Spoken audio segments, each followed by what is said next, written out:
Order! Order! You are an incorrigible delinquent at times. Behave yourself, man!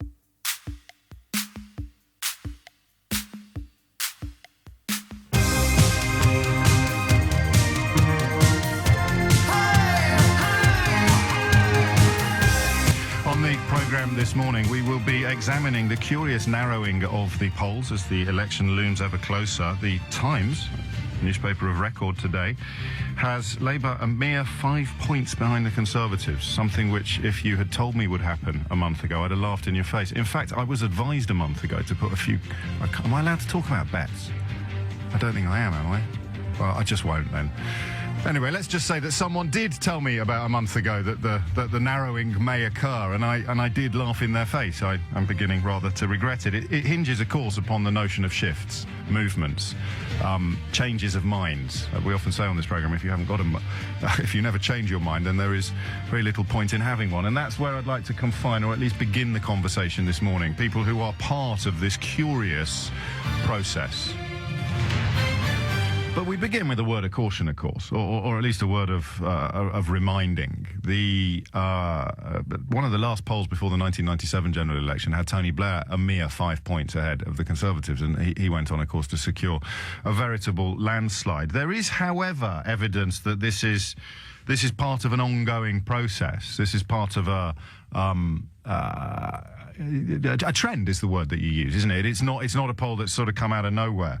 Let's have a little think about it, shall we? I'm a little, as you've probably picked up over the last few weeks, I err on the side of caution when it comes to what we are and are not allowed to do in the run-up to a general election. But I'm going to give you my sort of stone-cold analysis of what I think is going on. Do you remember when people tried to draw parallels between Jeremy Corbyn and Donald Trump? No, in the most sort of opaque of ways. And if you're anything like me, you were left completely baffled by it. I think it's beginning to make sense to me, because we're not seeing much of Jeremy Corbyn. I suspect that's deliberate. He's got his big Andrew Neil hit tonight on BBC One. I don't know if we're going to have a crack at him on it or have any time with him on LBC. I don't know. I mean, whether it's me or whether it's someone else, I haven't got any idea at all. But he isn't exactly getting out there. And over the course of the last few days, some people on the Labour side of the fence were arguing that Theresa May was somehow benefiting from the tragedy, the atrocity, the Islamist terror attack in Manchester on Monday night. But that seemed to me to be collateral, if you like. She has to be, as Prime Minister, front and centre. As the leader of the opposition, you're bound to get pushed slightly into the background. And it seems to me to be the case that Jeremy Corbyn is benefiting from the kind, and this is the only parallel I think you can draw between him and Donald Trump. He's so different from the run-of-the-mill politician, right? So different from the political establishment. Most of the people in this country who've been banging on about the political establishment in recent years are just absolutely desperate to be in it. I think that's becoming pretty clear, isn't it? With the sort of salad days of some politicians and some parties, the idea, we're really against this. So no, you're not. You're desperate to be in it. You're like a sort of grubby little child with your face pressed up against a sweet shop window, railing against how much you hate sweet shops. But Corbyn really is different from the run-of-the-mill, the traditional, because whether you're talking about Tony Blair or David Cameron, or whether you're talking about Theresa May or Harriet Harman, you know, the point is that Corbyn is nothing like them. People don't really know what he is like. Does this work for you? Is this making sense? They don't really know what he is like, but they know what he isn't like. And he isn't like the rest of them. So I'm very privileged in this job, even more privileged at 7 minutes after 10 this morning than I have been in ages. But I'm really, really privileged in this job to be able to lick my finger, stick it in the air and see which way the wind is blowing. And I haven't unravelled Jeremy Corbyn yet. I haven't been able to work it out. A lot of people who passionately support him and love him seem to me to be veering into the cultish behaviour, almost blind to faults. But you're not going to win an election just with that core support. So then you're looking at people who a month ago thought that he was some sort of irredeemable hippie, and who, if the polls are even close to correct, are now moving. I put it to you this morning, they're not necessarily moving towards Jeremy Corbyn, okay? This is the thing about Trump that perhaps we misunderstood on this side of the Atlantic. The idea that every single person who voted for Donald Trump is of the sort of white supremacist, sex-offending, misogynistic worldview that so many of his core support trumpet very loudly. I mean, we know that he is loved by white supremacists and fellow sex pests and misogynists and racists. But the idea that everybody who voted for him bought into that is palpably absurd. A lot of people voted for him holding their nose about all that stuff, which they could probably chalk up as media exaggeration or political correctness or locker room talk. So they held their nose about all that stuff that some of us found so toxic. And they voted for him because he's nothing like a normal politician. So people are always keen to talk about trends.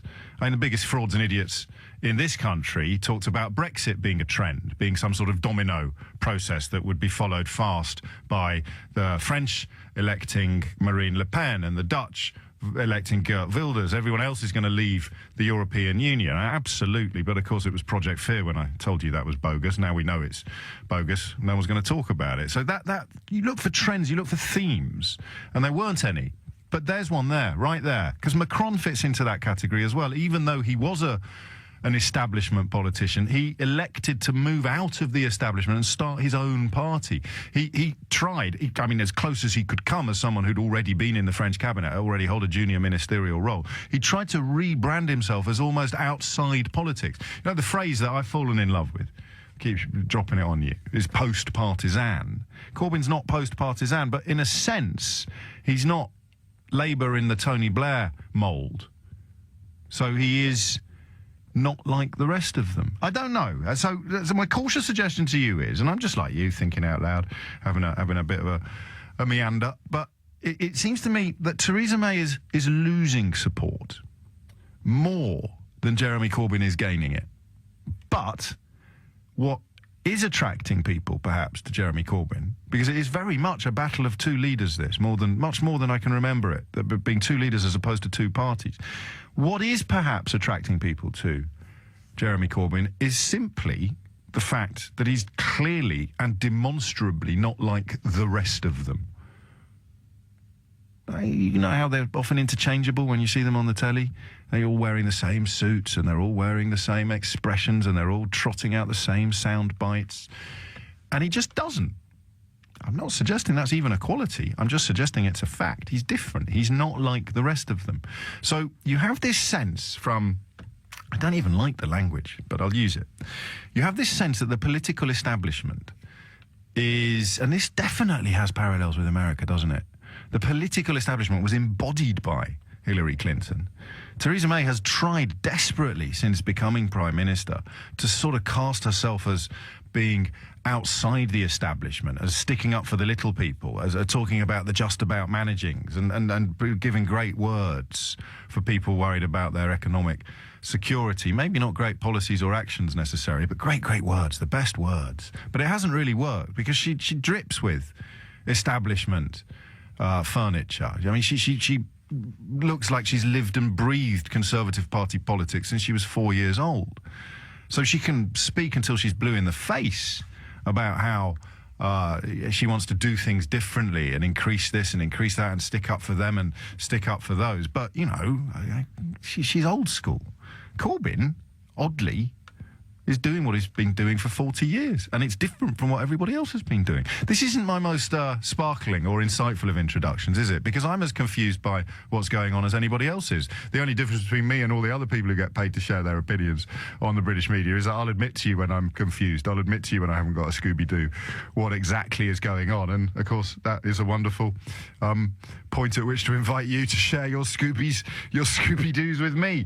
So what do you think? What do you think is going on? So I'm always keen to talk to you, you know that. But if you're of a kind of very set in your ways type outlook, I was very conscious and cautious of telling people not to ring in. I don't really want to hear from people who are entrenched in their position. So don't ring me up and tell me that Corbyn's a terrorist sympathiser or that Theresa May is Margaret Thatcher Mark II. And I really want to hear from you today, especially if you're not in the habit of phoning me or phoning radio stations or phoning LBC at all. I really want to hear from you if you can understand this remarkable narrowing of what was an epic lead for Theresa May. What do you think is going on? Is it because of her that people are apparently moving away from voting Conservative? Is it because of Jeremy Corbyn that people are apparently moving towards voting Labour? Is it bigger than either of them and actually some sort of distillation of the old way versus another way? And the old way would include the Labour Party led by Tony Blair and Gordon Brown somehow, and I don't know if it's deliberate or not, but Jeremy Corbyn very successfully and very accurately is not perceived as being part of that machine. What do you know what I'm asking you, don't you?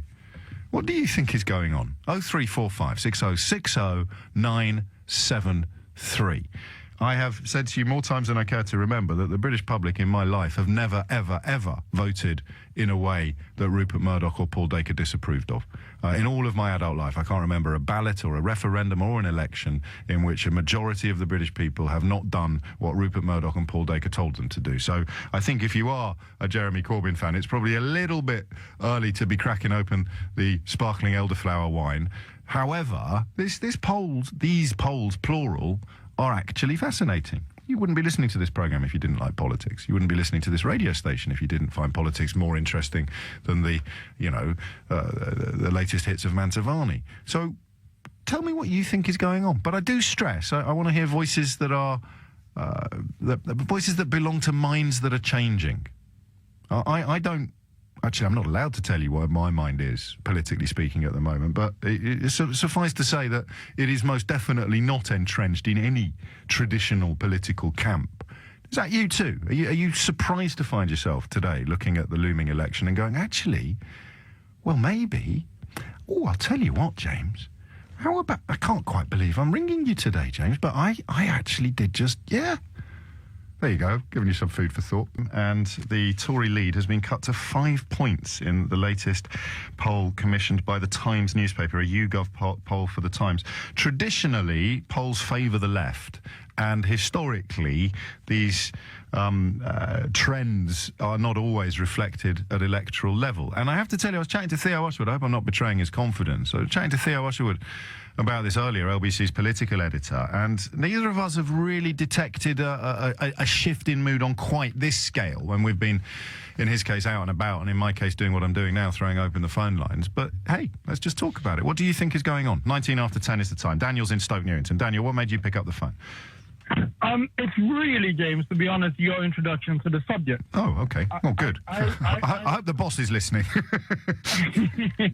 I am not somebody that would normally vote at all. I don't trust the political establishment, traditionally. The only other time I actually went out of my way to vote was to vote for the Liberal Democrats, and this happened to be at the time that they formed a coalition with the Conservative Party. Oh, Lord. Jeremy Corbyn, for me, put aside the personality and attacks on the man, what he represents for me is, as you have described, he is different. He has inspired me, not necessarily by speech, but by what he represents. Really? What does he represent, Daniel? In terms of when I look at some of the policies, when he speaks about the idea that the minimum wage, for instance, should be raised, when he speaks of the idea that zero-hour contracts, for instance, should be changed, things like this reflects the everyday person on the street. And if him and his top team are sometimes a little bit... they seem a little unversed in detail. They seem sometimes arguably unable to. And many people argue they get scrutinised a lot more closely than the Conservatives do. The Conservatives haven't costed their manifesto, of course, and Labour claim that they effectively have. But you don't worry that behind these very attractive policies, there sometimes seems to be perhaps a shortage of detail? James, I'll be very honest with you. Good. I'm willing to take a chance.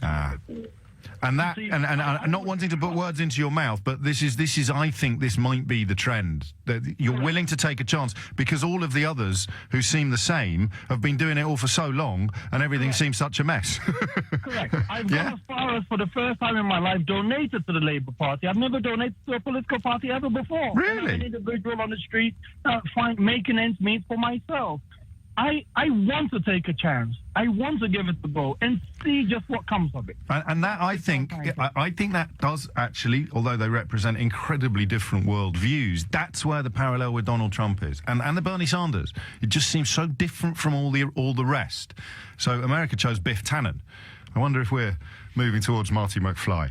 A bit niche, that, maybe. Ramsey's in Brentwood. Ramsey, what would you like to say? Hi, James. Yeah, I joined the Labour Party after the last election. You weren't named for Ramsey MacDonald, were you? I was, because I was born in 91 and my mum was convinced he was going to win the 92 election. So that's actually what happened. Fantastic. Go on. So I joined the Labour Party, voted for Jeremy Corbyn, and then I actually left the Labour Party because I was so frustrated at how useless he was. Oh, yeah. Just poor. Anyway, when the leadership election came around, Owen Smith, I got a phone call from the Labour Party asking if I'd vote, and I told them that I wouldn't vote for either because I thought they're both rubbish. Yeah. Anyway, since the election's actually started, I've done another U-turn. I love it. U-turn if you want to. Ramsey's U-turning all the time. So where are you now again? I honestly think the Labour Party's manifesto is one of the most inspiring things that I've seen in since I've been old enough to vote, essentially. Really? Sell it to me then. Yeah. Go on. Well, I think people who have been kicked down at the bottom, students, young people who have never received anything in a manifesto that's nice to them or done anything for them, people who can't afford to buy their own home, people who are working in minimum wage jobs and having to get tax credits or working 2 or 3 jobs to top their wage up. I think those people have looked at the Labour manifesto and they're finally being offered something. And I think those people are realising now that Theresa May is going to screw someone over in her manifesto. And the fact that she hasn't told anyone who she's going to screw over means that everyone's fair game. And I think traditional Tory voters are coming round to that and thinking, actually, do you know that dementia tax, as it will forever be known, has done her quite a lot of harm on that front as well, because although they've now undertaken what I think is the first ever manifesto U-turn undertaken before the actual election has taken place, the memory kind of lingers, doesn't it? Exactly. And when you look at, I think people are starting to analyse her record as Home Secretary. Because I've always thought she was absolute rubbish, James, since she was Home Secretary. And I think she's one of those politicians who just refuses to take responsibility for anything that she's done. When it goes well, she's like that boss who's first in line to get tier medals. But when it goes Pete Tong, it was absolutely nothing to do with her. And I think people are waking up to that. I think she is throwing this away. And again, I would urge all Labour supporters, whether they've arrived there recently or whether they've arrived there, left there and then returned like Ramsey has, it's probably a little bit premature to be celebrating anything. But what would you have done when you were still in the hole with thinking that Corbyn and Smith were both complete Herberts? How would you have voted then? I think I would probably have gone to Green. More to send a message to the main political parties. If they get 2 million votes, that for me, Green policies are quite important in manifesto. So more to sort of swing the general direction of politics as opposed to a vote that counts. Yeah, okay. No, and so again, you see it as, even if the manifesto isn't a work of academic genius with every T crossed and every I dotted, Kenneth Clarke argues very persuasively that you shouldn't have fully costed manifestos because they're handcuffs for a chancellor in a world where economics can change from one day to the next, let alone 1 year to the next. But even if it isn't a work of academic genius and fine detail, it represents the recognition of things and issues and people that no one else seems to have even admitted the existence of. Exactly, and it gives those people hope, which is what people want to hear in an election. Yeah. They don't want to. I don't care, James, if something's going to cost 3 billion, 4 billion. I want hope. I want to know that things are going to get better for me, my family, and everyone. To be truthful, and all of the people who find that worldview sort of a little idealistic or naive, they perhaps now are struggling with their own reality, in which, actually the sensible ones, the grown-ups, the normal politicians, they don't seem to have led us into the promised land. 26 minutes after 10 is the time. I'll stay with this for as long as you want. It is Hoddesdon next. Peter's there. What would you like to say, Peter? Hey, good morning, James. Hello, What's going on, Peter? Well, look, I've discovered how fickle I am, to be honest. Fickle. Fickle. I thought you said thick. Well, I might be thick.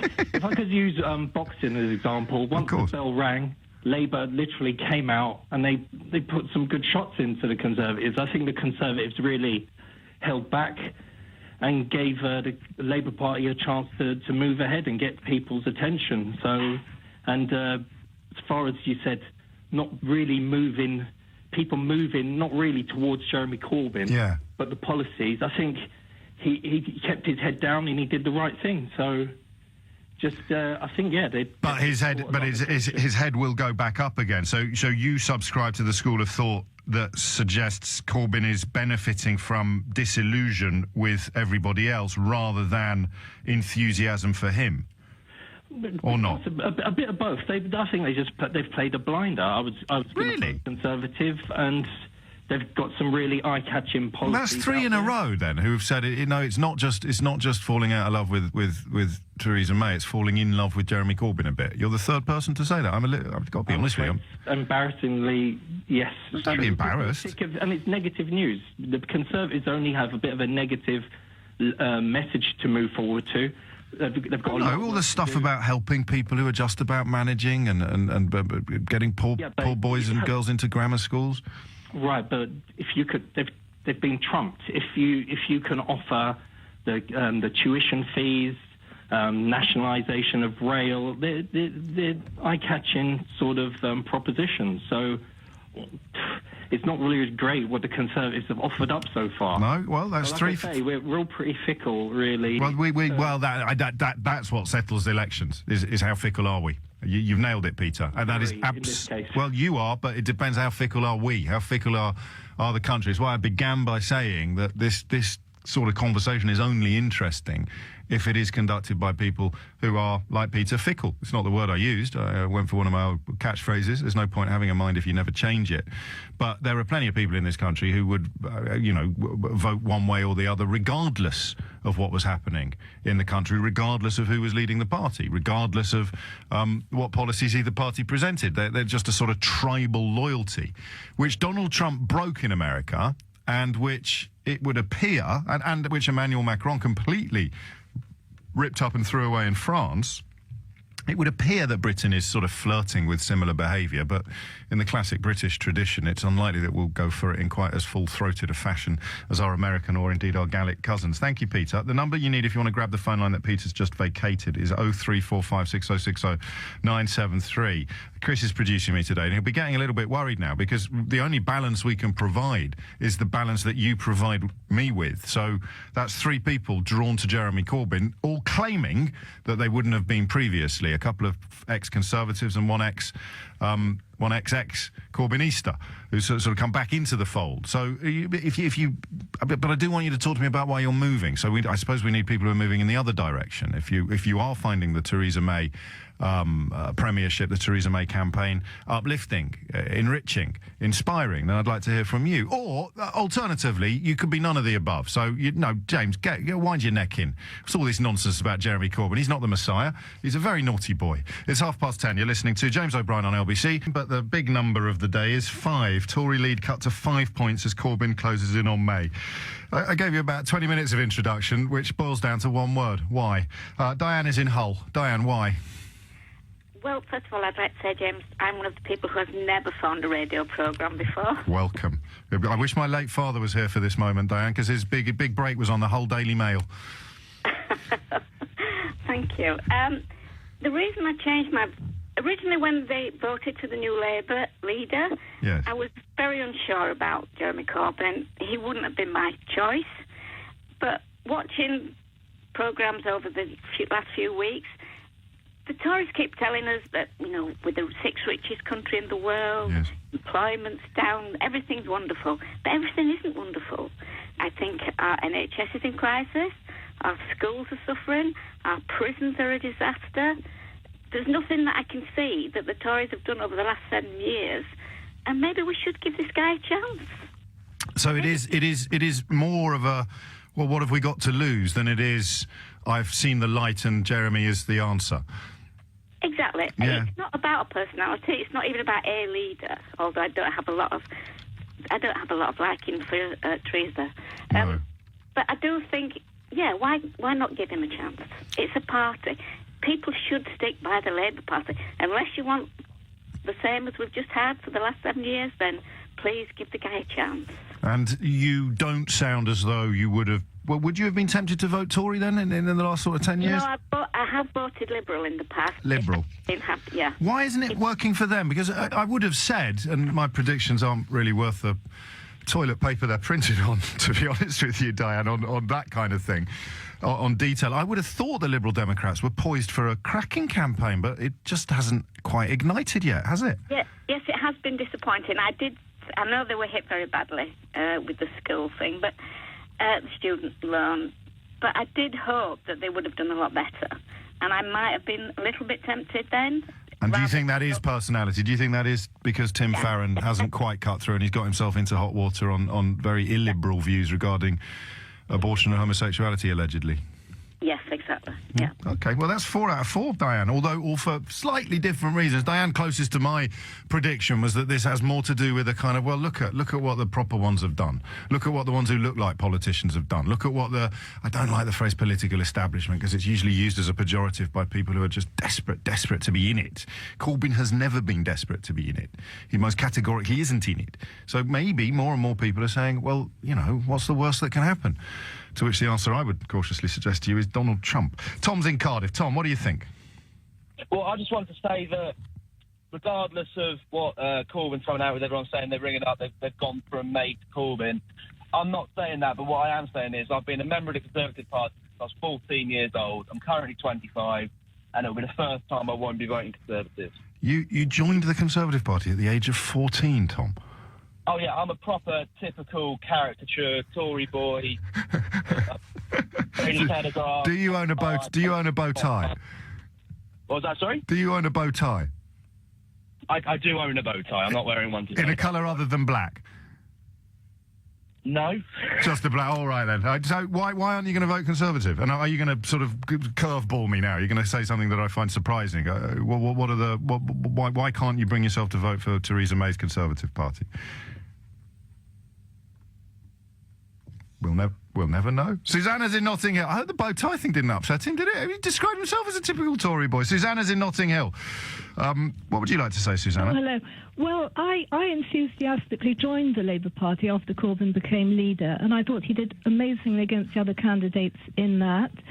And but I became totally disillusioned with Labour over Brexit, and I still can't forgive them, and I'm actually going to vote Liberal Democrat. But I think people are getting totally fed up with the tone of the Tory campaign and with the endless repetition of strong and stable, and then the U-turn on the so-called dementia tax. Yes. You know, I think that really was a kind of watershed. There's been another one since as well with regard to the breakfasts being costed at £60 million, but that obviously in this week the news has quite rightly been focused elsewhere. But it meant that she had this disastrous interview with Andrew Neil. Was it that bad? I think it really was. I mean, actually, I felt quite sorry for her. But I'm getting the same feeling over their campaign as I did over the London mayoral election campaign. It's the same guy, Linton Crosby. That campaign became very dirty with all these slurs. Yeah, except it's not actually. I mean, he is there, but there's also one of Theresa May's key advisors, Fiona Hill. I'm hearing that there is some tension at the top between those two camps who would like to lead the campaign in slightly different directions. Well, and then the nasty tone, which Corbyn doesn't have. You feel there's a quite compassionate, well, very compassionate. Are you sure? Because I've seen him turn quite nasty. He was quite nasty to one of our reporters not long ago when she tried to get a quote from him on his bicycle outside his house. No, but I call that tetchiness, but I think he's very human, in fact. And I think they've taken the electorate for granted, and I think people are beginning to think, well, do we actually want a Tory landslide? And even if she wins, let's cut her majority, you know... Not give her a free hand. Scott's been in touch from Uxbridge to suggest that it's a great phrase. I haven't heard it before. The lead was so big, they may have loaded the mule too much. Yeah. Yes, there's a sort of overweening arrogance about it. But I do think the polls could start turning again now, because obviously after the horrible massacre in Manchester, indescribable, I mean, there's a whole new ball game, sorry, but I mean, it is an election campaign. Yes, and it does, and Corbyn will, we think, address directly what he sees as the perceived links between British foreign policy and the radicalisation of young British Muslims. We think that's coming up, and that's, you're quite right, that's going to be another massive pivot perhaps in the campaign. And look, I'll get this out there now because you won't hear this from many other people. You certainly won't be seeing it in the Daily Mail or the Sun tomorrow when they attempt to portray Corbyn as some sort of terrorist apologist.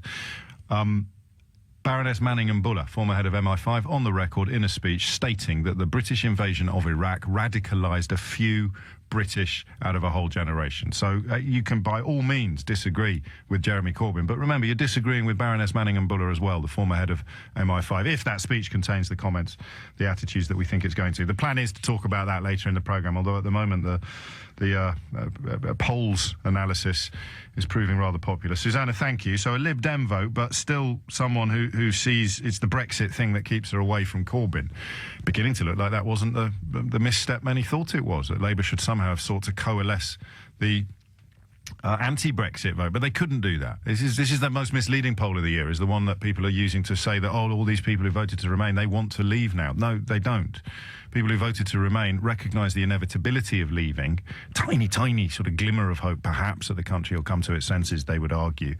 But they recognise the inevitability of leaving, and therefore they want to get on with it. That is very much not the same as saying I've changed my mind. But of course, stick it in the hands of a demagogue or a liar, and it becomes whatever they want it to become. Ian is in Hemel Hempstead. Ian, what would you like to say? Good morning, James. Hello, Ian. I've changed my mind. When the election was called, I reset the clock as to I don't know who I'm going to vote for, and that really did include not voting at all, because what's happened in the last year with regards to Brexit and the parties, I just had enough of them. It got that bad. But when Corbyn took over as the leadership of the Labour Party, I was curious, and I thought, well, we'll give him a go. And then I think his performance at times was appalling, and I went off him completely. But since the election's been called, I've sort of warmed to him. I've warmed to his consistency as much as any. You haven't seen much of him. You haven't seen much of him. I know, but I've got used to him. And then it came. This idea of not voting just didn't rest with me at all. And I had to think about, what are my core beliefs? What do I actually believe in? Yes. And it just points to Labour. I believe in a well-funded NHS that is free at the point of delivery. I believe in a proper education system that's funded properly. I believe in free tuition fees. These beliefs are probably in some ways going to work against me, because I'm a landlord as well, but we won't go there, James. But it's just a one-off, but nonetheless, some of the I own property. I've got a couple of quid in the bank. Yes, so the perception is that the Labour Party think you should be chipping in a little bit more for the good of the nation. I don't mind. Yeah. I don't mind. How is it all? That means you're a champagne socialist, doesn't it? Because if you didn't have any money, it'd be the politics of envy. Don't forget that, Ian. If you're ever in Hemel Hempstead and you fancy a bit of champagne, just pop in by all means. But I don't know how it's going to be funded, but I'm prepared to pay some more tax to have a better society, and I don't believe I'm going to get that from a right-wing, bordering extreme right-wing Conservative Party. I hear you. No, I hear you. I've got to hit the travel. I shall take you up on that kind offer one day, although actually champagne makes me a little bilious. But I'm sure we could come to another arrangement. I'm quite fond of creme de menthe. It's coming up to creme de menthe socialist. It's coming up to 11:15. You're listening to James O'Brien on LBC. The way we're talking about why are the polls doing what they're doing. So in a way, contributions are going to be confined to people who are part of the process of change. And it's interesting, isn't it? I don't think we've had two identical answers to the same question, or identical justifications for the answers to the same question. But there isn't a passion for Corbyn, in the sense there's more a kind of why not? Actually, this attempt to sort of portray him as some sort of scarecrow, absolutely out of the mainstream of traditional politics possibly is beginning to work in his favour. But I'd tell you now, I wouldn't be heading to the bookmakers anytime soon. It's 10:45. We are trying to work out what's going on in the polls. But it would be expected to see the Conservative lead grow again. Incorrigible FCA predicts that it will in the weekend polls, partly because after the appalling events in Manchester on Monday night, the party traditionally perceived as the party of law and order could expect perhaps a bounce in the polls. And yet I think a lot of the traditional trends of politics are up in the air at the moment, right across the world, but particularly on our side of it. I mean, we've seen what can happen in America when a narcissistic sociopath with a very, very twitchy Twitter finger somehow manages to capture the imagination of a nation. We've seen what can happen in France when a relatively low-ranking establishment politician decides to break out of that cocoon and start his own party. We've seen what can happen elsewhere from less positive perspectives, perhaps. We've seen the rise of the far right in Austria and in Holland. Germany is probably, oddly enough, the only one that's still fitting in with the traditional way of doing things. Unless you're an American racist who's never left Texas, in which case Germany is going down the toilet. It's an absolute sewer, it's a drain, and everybody there is furious with Angela Merkel for letting in all those refugees. If you're actually German, then your approval ratings for Angela Merkel are I think, at record highs. She's certainly knocking her nearest rival for the chancellorship in the elections later this year into a cocked hat. And if you do speak German, can you give me a quick heads up on what they've said about me in Die Welt? It's behind a paywall. It's a nice big interview. Looks nice. I really enjoyed talking to the journalist. Don't speak a word of German. It took me a while to translate the headline. I got a friend to do it. So the old German lady who broke my heart. You remember the poor woman who rang in the immediate aftermath of the Brexit vote to tell us about the racism she'd been experiencing from her neighbours. So if you can get behind that paywall and translate it into English, I'll buy you a bacon butty on Monday morning. 10:51 is the time. Becky is in Burton-on-Trent. Becky, what's going on? Hiya. Well, really, I'd just like to say I joined the Conservatives when Theresa May become the leader. Did you? Yeah, I did. I thought she was. I've voted Conservative before, but sure. We've had David Cameron behaved. I wouldn't have voted. If he was still leader, I wouldn't have voted Conservative. Why not? Because I thought he was very. If I speak the truth, I think that's what caused the Remain to win. I thought he spoke very down to people. Caused Leave to win because he was a rubbish Remain campaigner. Yeah, I think he was. Yeah, well, he clearly was. He wasn't very good at it, and it did. And Theresa May, I don't want to use the word. I like her. She shows a leader. But it's like she's not very good. I've got to admit, I can understand why she's not. No, I mean, I understand why she's not debating. She's not very good at debating and talking that way. But when she does the day job, if people can get past that bit of the nerves, I think she's nervous when she does interviews and things like that. Yes. But if you get past that when she's doing the day job, she's very statesman. She's very, I'm going to say it, she looks strong. I feel protected that she's in charge of the country. And I read both manifestos. I did actually. I'm maybe one of the few that actually read it from cover to cover. Yes. And I can't believe I sat all night reading them. Living the dream, eh? What a time to be alive, Becky. I know. I leave a fantastic happy life. Of course, we shouldn't laugh. Everyone should be doing what you've done. We shouldn't be giggling. We should be making it compulsory. But when you read both manifestos and you see it, now I've got to say, I turned to my husband and I went, "Oh, I wish the Conservatives give us something to fight for here, a little bit in it." Did you really? Yeah, because I thought it was very much, but it was honest. Right, just pause for a minute, because I know they're listening. They'll be listening to this programme down at Downing Street. You can tell by the frequency with which the complaints come in. What did you just say about the Conservative manifesto? You turned to your husband. I wish it gave us something to, in a way, fight for. You see, when you look at the Labours, it's like, I don't mean to be disrespectful, but it's like a wish list. Yes. I can't see that you're going to get all this. I don't understand why everybody thinks it's wonderful and we're going to get... I mean, I look at £10 an hour and it frightens me. I just work normally. I work in a canteen, in a supermarket, you know. Yes. I can't see £10, you know, getting paid £10 an hour, plus corporation tax going up. They've already took things from us, our benefits and that, from the last living wage. If you're going to get it up any higher, you're going to lose your... I know it's... So there's a naivety. There's a naivety to it in your mind. As someone who would actually ostensibly benefit from it, you don't see it in any way as clearly as that. That's really interesting, Becky. I've got to be honest. I looked at it and I did think, Yes, it sounds good. And I said, even with the Labour, I said to them, people are going to believe that they're going to get all this. I don't care if they've costed it or whatever. You can't. All that what's in there, I just cannot see you getting it all. When I read the Conservatives, I wish they gave us a little something to think, wow. But I felt more relaxed because it was honest. I did feel it was an honest manifesto that...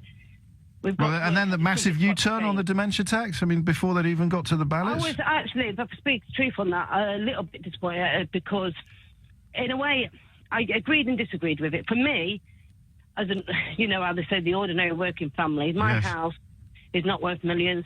I could still leave my house if they put a cap at £72,000. Say.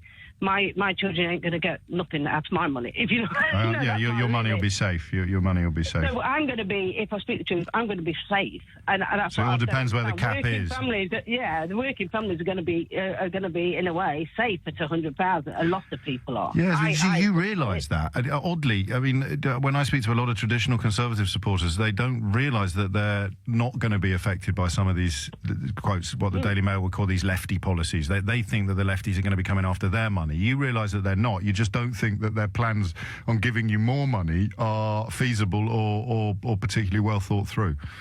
No, I think sometimes really I think Labour is, it's good and it sounds great, but I feel it's just giving it away. I don't know. Becky, you're brilliant. No, I just feel like it's giving it away, and I don't know. Can I say something to you? Have you phoned me before? No, it's the first time. No, I did phone yesterday for a different. Okay, because I don't know whether I've misread it. It's the first time we've met, but there's just a certain caution in the back of your voice that you don't think that your contributions or your it's almost like you think, well, mate, you've been absolutely brilliant, Becky. Okay. Is what I'm trying to say. I've absolutely loved listening to you, and the fact that you've read both manifestos and explained how you've gone down both paths, what you said to your husband, that's why I come to work every day, so I can take calls like yours. Okay. All right. Thanks. Have a great day. It's 10:57. David is in Balham. David, what would you like to say? Oh, yeah, hi there, Jones. Well, I suppose I'm a bit like your fellow with the bow tie, but a little bit more working class. But so you call yourself as Tory through and through, true blue. Well, I was, yeah, and as a small businessman, I believed all of that hocus pocus about them being small business. And I promised your producer I wouldn't talk about something very personal to me, but the veil was lifted, as it were. A few years back, I found myself earning £200 a week out of a highly successful business, and realised that there was something desperately wrong about this relationship. And I had to take a second job. And to a certain extent, you're to blame because I was listening to you. I was listening to you during the daytime when I was driving around London, dropping off barrels of beer to pubs. Yeah. And it focused my mind, and all the sort of things came together a little bit for me. Now, I'm not naive enough to think that Labour are going to wave a magic wand and get anywhere close to fulfilling their manifold pledges.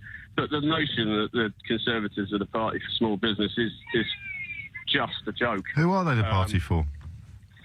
Themselves, I think. I mean, I remember that fellow that called into you on the bedroom tax. Remember the guy with the cancer? Yeah. And well, still chokes me now. Yeah, no, mate. And I volunteered to drive people at the last election to disabled people to the polling stations who missed out on their postal vote. And, the bedroom tax is just disgusting. I mean, I had picked up one woman that had to disconnect her telephone line in order to pay it, rather than, be criminalised. Good grief. And, yeah, it's just something that's... I just find There's too much stuff going on, too much suffering that is probably unnecessary and doesn't really get reported, and it is your first-hand experience of it that has seen, I'm going to use the phrase, seen the scales fall from your eyes then? Yeah, totally. I mean, where I am, it's going to be, they're going to vote, my vote's worthless. I'm in South West London, very affluent part of South West London. We all know how type things are, but of course. you know, paving the very nice street, bit like yours in Chiswick, you know, with engineering bricks. You know, why are we spending money on this frivolous? Well, hang on a minute, mate. I don't want to get into a turf war, a postcode war, but ours is patched up with tarmac at the moment. It's absolutely horrible. We've got more potholes than something with a lot of potholes in it. But I know what you mean. The money doesn't seem to be spent necessarily in a wise way. Next street along's just been tarted up, actually, but not ours. And there's social housing on our street, and I wonder whether that's the reason why. Who knows?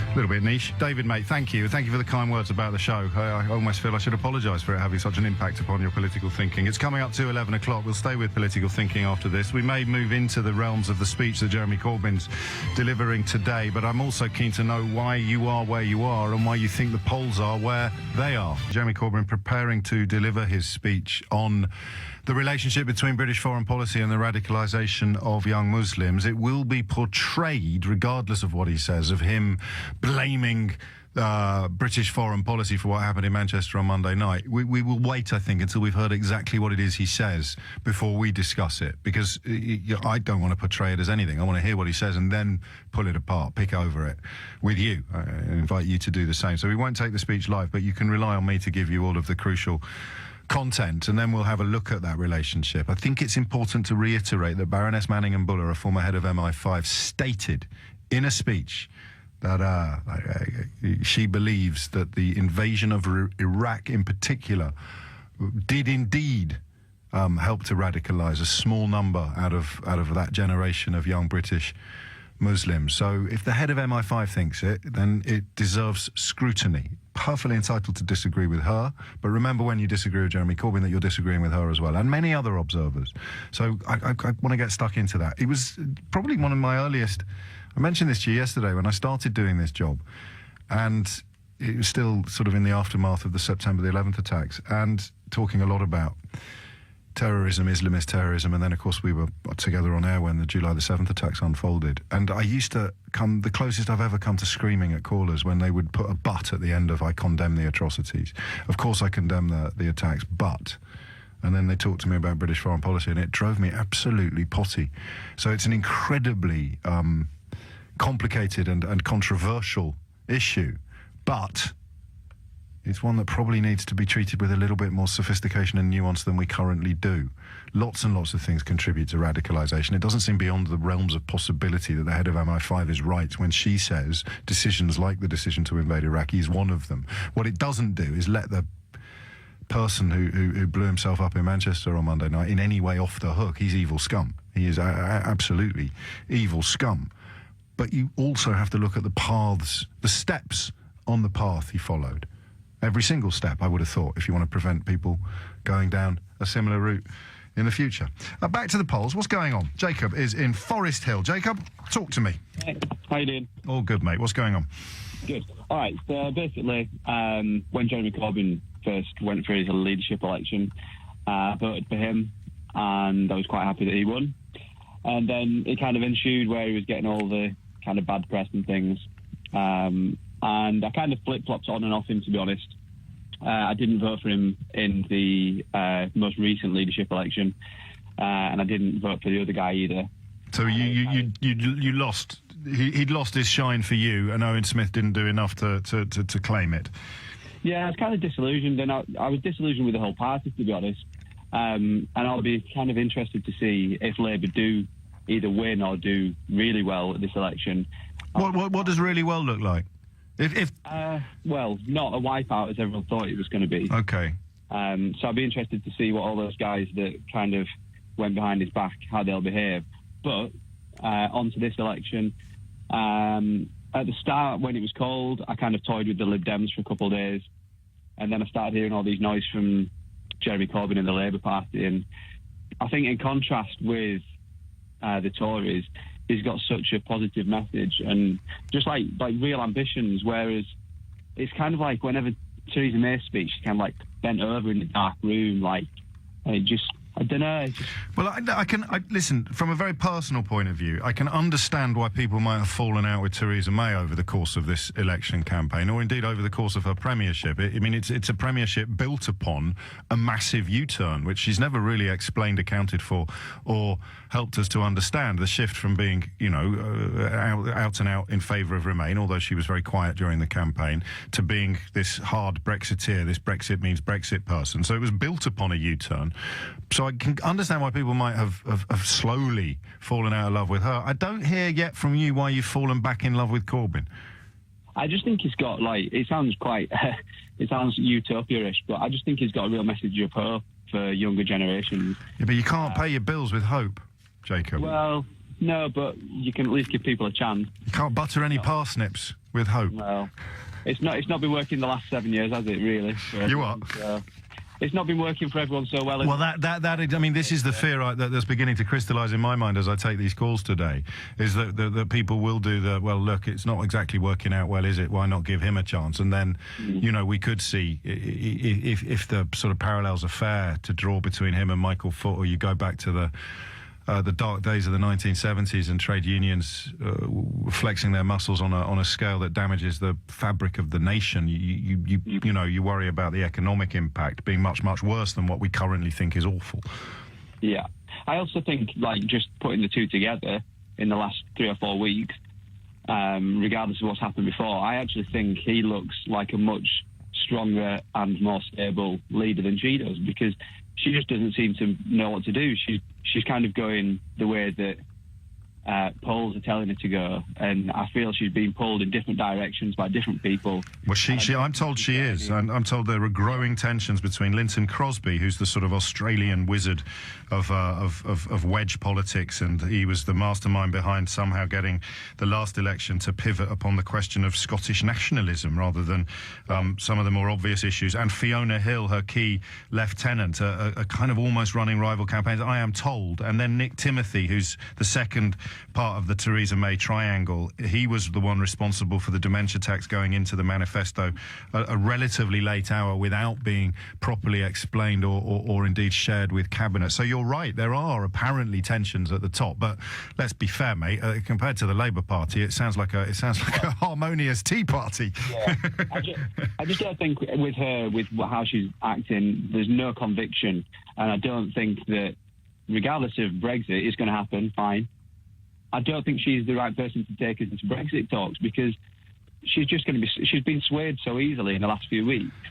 I just don't see that she's the one to make these decisions. I think I'd probably rather have the negotiations undertaken by somebody at least acknowledging the existence of huge swathes of the country that wish we weren't doing it, as opposed to Theresa May, who apparently has put on the Brexit blinkers and can't get them off again. Although Jeremy Corbyn, far from covered himself in glory, that possibly is the cleverest thing he's done in terms of profile, is managed to shrug off the suspicion that he was secretly quite pleased when the Leave vote came in. I spoke to someone that was with him when the Leave vote came in, and I don't want to betray a confidence, so I'll just drop the bombshell and leave it there. It is 11 minutes after 11. Mike is in Greenwich. Mike, what would you like to say? Hi, James. First time caller. You're very welcome. Easy, mate. It's easy peasy today. It's all fun and games. I'm a bit confused, and I can't believe I'm actually calling you. I was very inspired by your introduction, and I've been a lifelong Tory voter. And I find myself, I don't want to be like commitments, everyone's queuing around the block to knock on your door, but I'm wavering towards Jeremy. Really? And it's not exactly for Jeremy. I think you've hit the nail exactly on the head. Yeah. It's give him a chance. Because everyone else has had a go. Yeah, exactly. Kind of thing. That's crystallising, isn't it, that theory this morning, a bit? And what actually kind of started me off was, I don't know, this is obviously not going to sway the polls in any way, but to begin with, Theresa's dismissal of the TV debate or actually getting involved in any conversation. That was kind of why wouldn't you? And obviously because you're so far ahead, you didn't want to dilute her voting. Nothing to gain. And I mean, historically, the leader of the opposition always wants to have a debate, and the leader of the government, the incumbent, doesn't want to have a debate. But if you're going to cast yourself as someone who's going to go into the... I mean, obviously, it'll be David Davis leading the negotiations. It'll be Keir Starmer if the Labour Party win, but she'd still be perceived as the figurehead. So strong and stable, but I'm strong and stable, but I haven't got the guts to have a debate with this bloke that I keep telling everybody is a useless clown. Yes. Yeah, I have got a question for you, and I think I know the answer. Go on, gently. On the manifesto front, it's kind of appealing to me what he's saying. Yes. About all the policing with is it Diane Abbott? Yeah. Well, you see, that for me is the point at which I would have thought a lot of sensible people just go, "Whoa, hold on a minute, Diane Abbott, Home Secretary." Yeah, but it's like how, and I think I know the answer. Like I said, how legal is a manifesto? You know, if I promise to fly everyone to the moon or win the... No, it's not. It's not legally binding in any way. No, otherwise, every politician on the planet would be in jail for the rest of their natural life. But that then becomes a question. That's why personal integrity plays such a role. It's a question of who you trust, who you think is most likely to try hardest to deliver the promises they've made in their manifesto. And bearing in mind the biggest promise in the Conservative manifesto, they've already broken on the dementia tax front. Yeah, and you said it already, I know, previously, about like the Trump effect. Has that got an effect over here? Everyone's saying give someone a chance. And see, well, what have we got to lose? Yeah, well, that I mean, it's fascinating to hear you say that.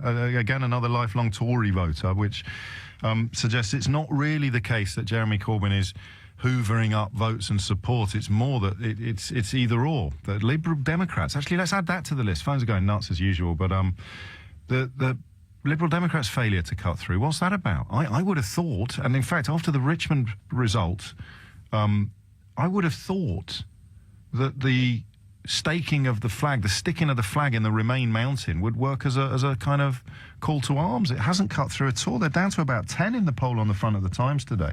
0345 6060 973. Mike, that was a great debut. Thanks ever so much. Lots of people ringing, not just me, but ringing a radio station for the very first time today, which is what I pray for when we do a topic like this, because if it's the same olds every day, then we learn absolutely nothing. Absolutely nothing.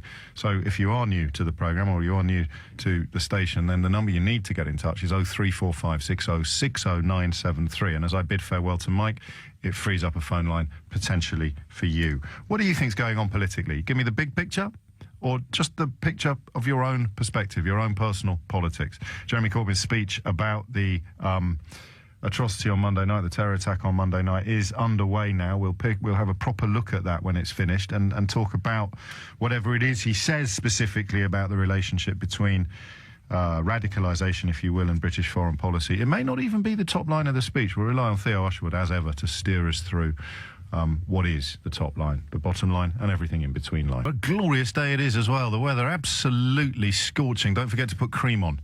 I say as a fully paid up member of the Celtic race that if you don't put cream on a day like today, you won't notice the scale of your error until it is too late. Set to continue all weekend as well.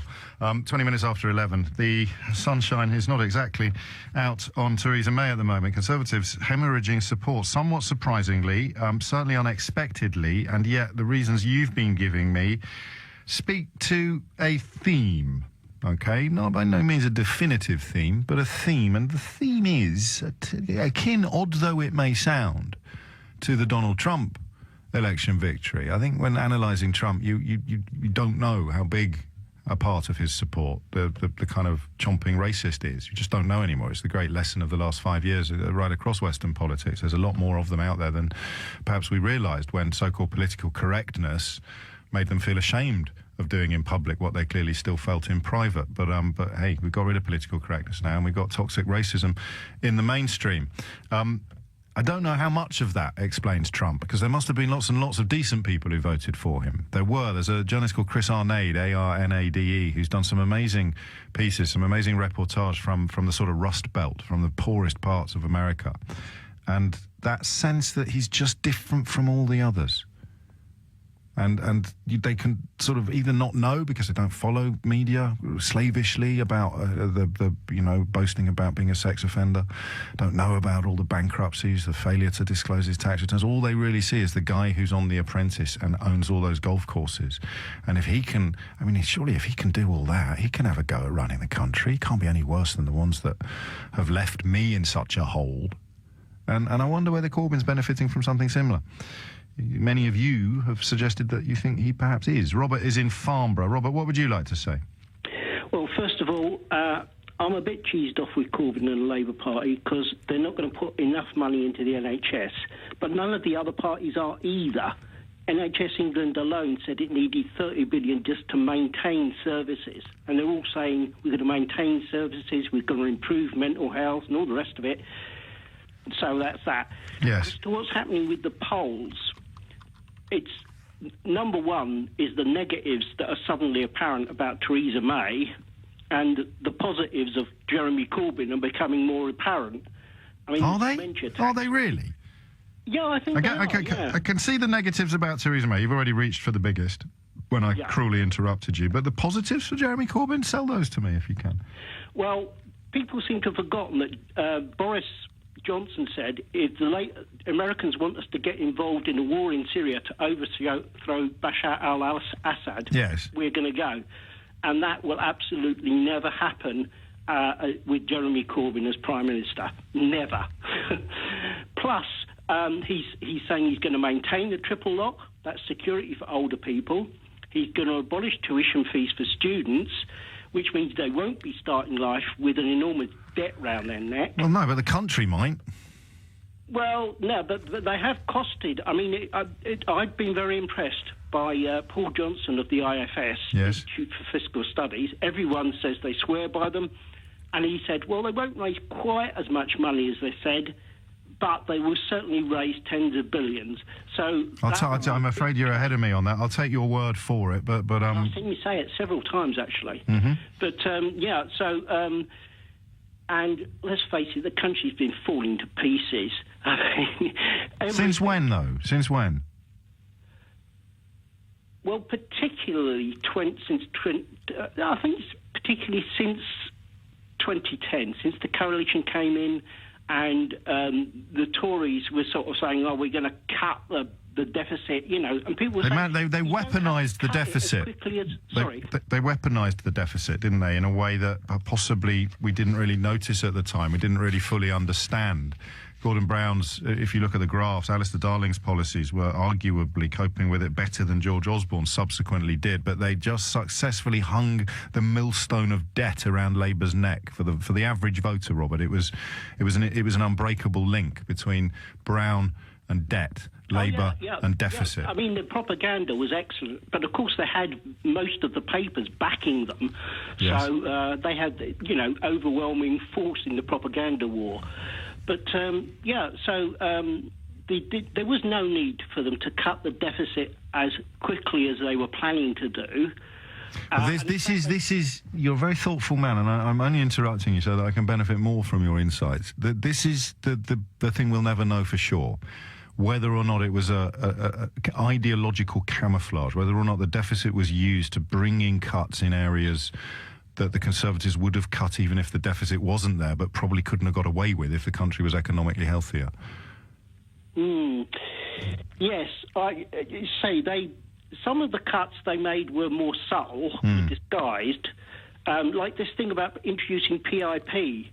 I've been told, if people are on DLA, they should not apply for PIP because the rules are much tougher. Yes. Disabled people a lot of them will be much worse off on PIP. Some people have had nightmares in this process. Did you hear the woman the other week on the programme whose partner needed to be assessed?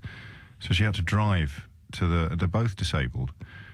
And I almost started crying when she was telling me they had to stay overnight in a travel lodge. They're already skint, but they couldn't reschedule the appointment. If they didn't turn up, he'd lose his allowances. She's in a wheelchair, or he's in a wheelchair, and she'd just had a mastectomy. It was astonishing, the hoops that some people were jumping through, and it didn't get reported. Ken Loach made a film about some of it, didn't he? And that touched a nerve in some parts of the nation. But some of the stuff that's gone on has been truly callous, unbelievably callous.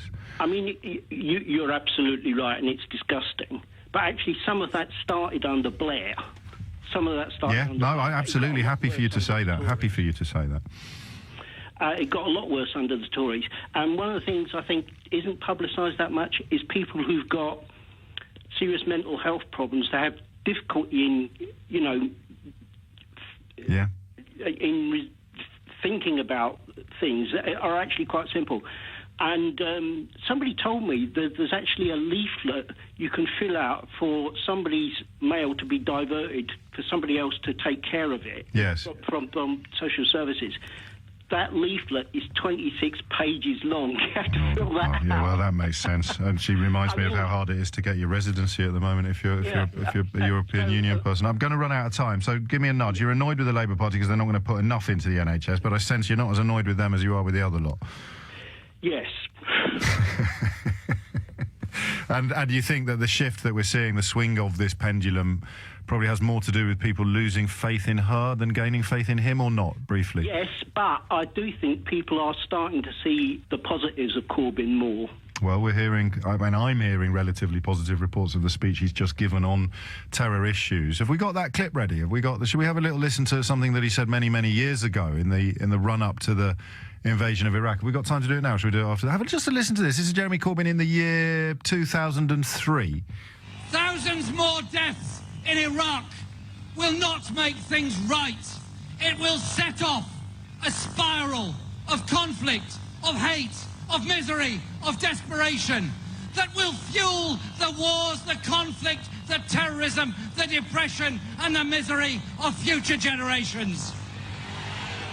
It's Jeremy Corbyn in 2003. He's just concluded a speech in which he's returned to that exact territory, but of course now with the benefit of hindsight rather than then, exercising an attempt at prediction. It's entirely up to you whether or not you think his prediction turned out to be true or not, but I think we could all agree there's at least an argument to be had about whether or not his predictions were borne out. Theo Usher will join me after this and we'll have a proper look at this speech and then a proper look at this vexed relation. Because remember, we're mostly wasting our time on a programme like this when we go, dig deep into stuff and shine lights into dark corners and reject sound bites and slogans and focus instead, as the last caller, in fact all the callers today, but especially the last caller proved so perfectly.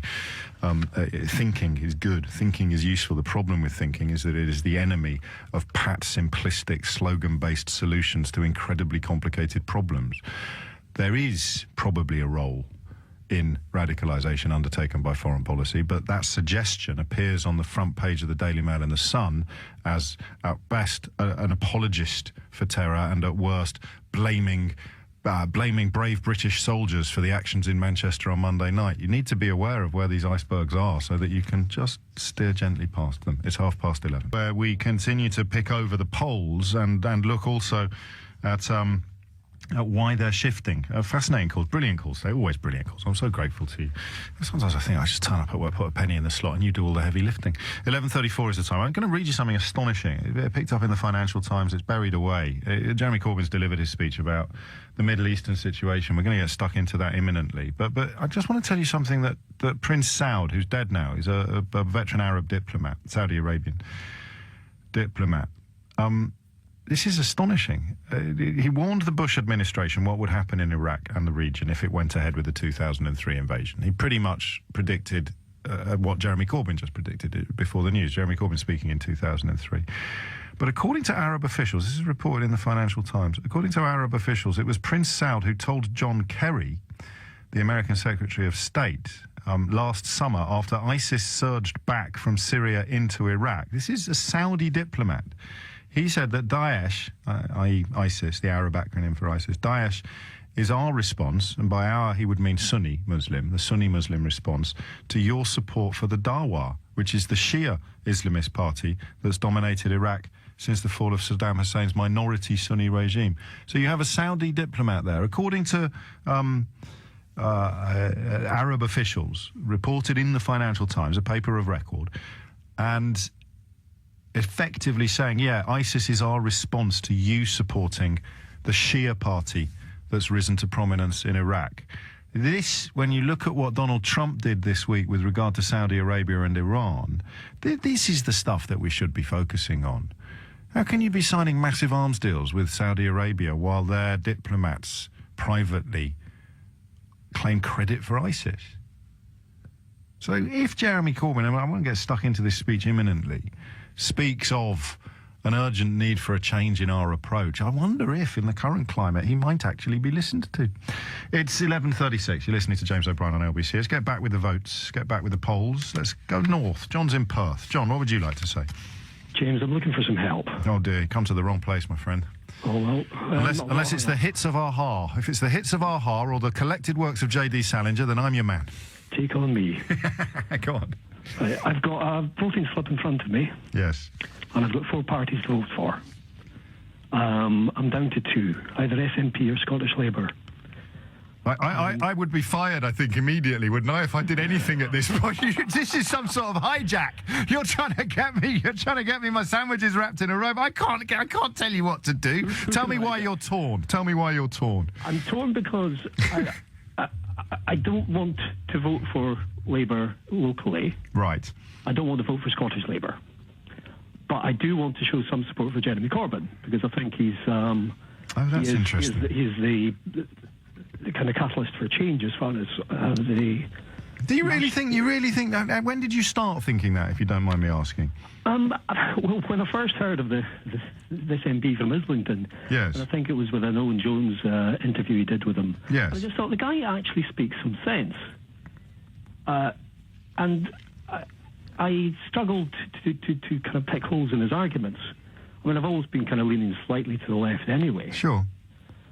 But then you drop yourself into the Scottish situation. What is the Scottish situation? I feel a bit embarrassed asking you that, given that we are a national radio station. But Kezia Dugdale, it's perceived very much as the kind of the Yvette Cooper, Ed Balls. I know he's not in Parliament anymore, but the old New Labour, if you see what I'm... Blairite is the word I'm looking for. Is that really how she comes across? It is. I think she got the job by nobody else actually wanting it. Okay. And whereas she might well be sort of a future leader, I think she was promoted way ahead of... So if you had a Corbyn ally leading the Scottish Labour Party, you wouldn't have any dilemma at all today? Well, the dilemma I would have would have been the independence question. Right. Where I'm quite keen on Scottish independence. Okay. I'm not entirely behind the Scottish National Party, but I don't want anyone to hold my vote up as being a vote for unity or the union. No, I see. Gosh, you are torn, aren't you? Right down the middle. Yeah. So, if only I was a newspaper columnist. No, if only I was a newspaper columnist and not a radio talk show host, I'd be able to... hand on heart, I haven't got a Scooby. I wouldn't know what to do in your situation. Scottish politics is going to be, I think, the big story in the whole of Britain once the Brexit dust has settled, isn't it? Because it is so much up for grabs and so much of it is up in the air. It is. And it's actually strange. It's the first time I've noticed we've only got 4 candidates to vote for in this constituency. And they all have the names of all 4 parties have got Scottish in front of them. Scottish Lib Dems, Scottish Conservative, Scottish Labour, Scottish National Party. Absolutely. And the only one I think is Scottish is the SNP. Yeah. I mean, that again, for the history books, that disappearance of Labour from the front line of Scottish politics has been quite astonishing, hasn't it? The numbers now. Yeah. Well, is there any way back? Strong core support. I mean, there's still... Is there? They'll probably score somewhere around about the same as the Conservatives. But the Conservatives, of course, have been wiped out in the past as well, and they're just having a slight resurgence. But you wouldn't call it the halcyon days of conservatism. No, you're absolutely right. It's all relative, isn't it? You compare it to what it was like before, or you don't compare it to what the other lot were like. Well, I wish you well, John. Clearly you will cast your vote wisely. I'm about to cast my vote as we speak. Are you going to tell us what you're doing? It's done. What did you do? SNP. There we go. It's 20 minutes to 12. I don't know how comfortable I am with making a habit of this. But there we go. You are listening to James O'Brien on LBC, where we are contemplating politics in, I think, a very enjoyable way. Tony is in Stoke-on-Trent. Tony, what would you like to say? Well, I think I'd like a coalition of chaos, to be perfectly honest with you. I haven't heard that phrase for a while. Strong and stable versus coalition of chaos. It hasn't stuck, has it?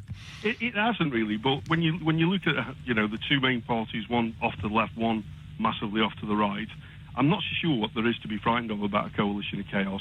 I have absolutely no idea, James, where to place my vote this time. I've voted Labour for a long, long time, was a party member back in the day. Yeah. I've also voted for the Liberal Democrats. I've never got tempted by the Tories. But Amber Rudd on Question Time last night frightened the life out of me. I didn't see it. Why? Well, she turned around and tried to claim that the reduction in police numbers had no effect on or was nothing to do with Monday's attack. And I suppose the actual attack itself, she may have a point.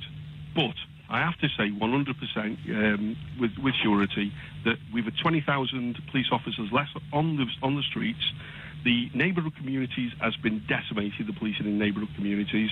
And I run a business. I employ 50-odd people. If I turned around to my shareholders and said, look, I'm going to get rid of 15 people off my workforce, and then 6 months later turn around and said, I'm sorry I've lost all that profit. I'm sorry I'm not delivering my orders on time to my customers. I'm sorry that my customers are leaving in droves. Yeah. I'm sorry that your profits are down. But it's absolutely nothing to do with the reduction in staff that I made. They look at me as if I was an idiot. Well, why is Amber Rudd looking at the country? I don't know the answer to that, but I do know that a lot of people picked up on that thing we played out yesterday. The policeman who stood up at the Federation conference in 2015, a former police community policeman. I didn't see that until this morning, James. I never realised that policeman had said what he said to Theresa May. I have to say, I actually put on Facebook something very, very similar about police numbers and 30,000 less troops. You cannot keep taking a salami slice approach to our services, to the people whose job it is to keep us safe. And yes, we know that there will always be the potential to be attacks like we saw, the dreadful attack in Manchester, but we can do an awful lot to prevent, and there's a lot talked about the prevent strategy and so on and so on and so on. What we're actually talking about are bobbies on the beat talking in these... Are you linked to the police? No, not you're at not. all. No, Okay. not at all. I've just followed politics for 30-odd years. I'm a sad geek. No, that you're likes not. nothing No, you're better. not. No, you know, every other country in Europe, people don't feel the need to apologise for being politically engaged. It's only in this sort of increasingly bovine Britain that being politically engaged is seen as something like being an intellectual or being educated. It's something you're supposed to be embarrassed about. Not on this programme, mate. No apologies necessary. Well, to be honest with you, I have seen local neighbourhood policing work. I know that it's been decimated in 2010. We have an area in Stoke-on-Trent that has a larger than average population of Muslims. I know that the neighbourhood policing units around that were engaged in talking. But yeah, this is my penny drop week. This week it's been, because I heard last night, and I think I'm allowed to tell you this. Like, I haven't well, you won't know who I'm talking about. I heard last night from a lad I was at school with 35 years ago, who saw the thing we did yesterday, the juxtaposition of Theresa May as Home Secretary with Damien O'Reilly, Inspector Damien O'Reilly, the police officer that you're talking about. And he now, my old mate, who I haven't seen for 30-odd years, is actually an armed police officer in Manchester. And he got in touch to tell me how it had gone down with him and his colleagues, but added, because I said, did it ring true? I can appreciate that you know, you're glad someone spoke up for you, but did it ring true? And the example he gave me was that he is aware of situations in which people who would once have been able to talk to their community police officer, now they are, the only outlet they have for the information that they sought to share or the advice that they sought to receive would be to ring a phone line and be put on hold for half an hour before speaking to someone who could be at the other end of the country. I don't know if that's true, but that is what I was told by someone who is an armed police officer with a GMP. Just imagine having a local neighbourhood policing unit with people patrolling the streets, and those people who raised concerns about this perpetrator and rang the anti-terrorist hotline, and, you know, with the want of an expression, were ignored to a certain degree. If they had the capability of going out and speaking to a real-life policeman on the streets, knowing that they were having a face-to-face conversation in confidence, I'm sure that if the police had reported that issue back, it would have been taken a lot more seriously. And although we will never know, and although it is a slightly dodgy territory to move into, because 2020 hindsight in the immediate aftermath of something as awful as that can often sound a little bit like buck passing, you somehow managed to negotiate that without sounding at all as if you were buck passing. Something like that, some people have suggested, some reports today suggest that the UKIP leadership failed to do yesterday when they drew parallels perhaps a little more baldly than you did, Tony. I look forward to our next conversation. We've got Theo Ushwood coming up after the travel news, and then we'll get stuck into Jeremy Corbyn's speech and the crucial question of the link between, because that would be really interesting to see whether or not that pendulum is shifting at all. That link between foreign policy. I'll just remind you what Baroness Manningham-Buller said when giving evidence to the Iraq inquiry, okay? The Iraq inquiry. Former head of MI5, said that the invasion of Iraq substantially increased the terrorist threat to the UK. It had, she said, radicalised a few among a generation, and as a result, the former head of MI5 said she was not surprised that UK nationals were involved in the 7/7 bombings in London. The former head of MI5 has told the Iraq inquiry that the terrorist threat from homegrown Muslim radicals increased substantially after the invasion of Iraq. Baroness Eliza Manningham-Buller said the numbers they had to investigate was pretty well more than they could cope with. From the inquiry, our correspondent Nicholas Witchell reports.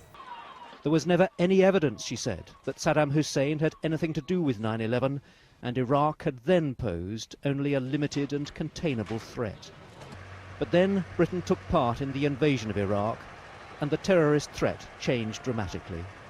Our involvement in Iraq radicalised, for want of a better word, but a whole generation of young people, some of them British citizens, not a whole generation, a few among a generation, who were, saw our involvement in Iraq on top of our involvement in Afghanistan as being an attack on Islam. By 2004, she said, MI5 was pretty well swamped with intelligence about possible terrorist plots in the UK. And in Iraq itself, she said, Al-Qaeda had been given an unprecedented foothold. And arguably, we gave Osama bin Laden his Iraqi jihad. So that he was able to move into Iraq in a way that he wasn't there before. Did torture play into the hands of Al-Qaeda? Yes. It's a propaganda coup for them to be able to say that the West, with its much vaunted principles, adopts these techniques. And that's damaging to the West? I believe so.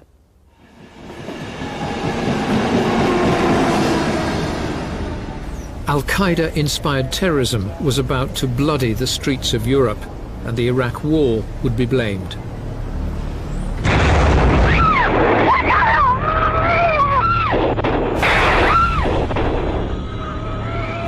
Multiple bombs exploded on 4 commuter trains in Madrid. 191 people were killed. More than 1,800 were injured. In the bombers' video, they made it clear they'd attacked Spain because it had sent troops to Iraq. نعلن عن مسؤولياتنا عن الهجوم الذي هز مدريد رد على تحالفكم مع منظمات الإجرام العالمي منظمات بوش وأتباعه. We have thick smoke coming from the tunnel. We need to clear now Russell Square. It was the worst ever terrorist attack in Britain. 3 underground trains and a London bus were targeted by British suicide bombers. 52 people were killed that day, the 7th of July 2005. More than 700 were injured. Deep underground, Jill Hicks was fighting for her life. I couldn't breathe. I could vaguely hear some screaming. I looked down and the ankles were just hanging by a thread to what remained of the rest of the legs.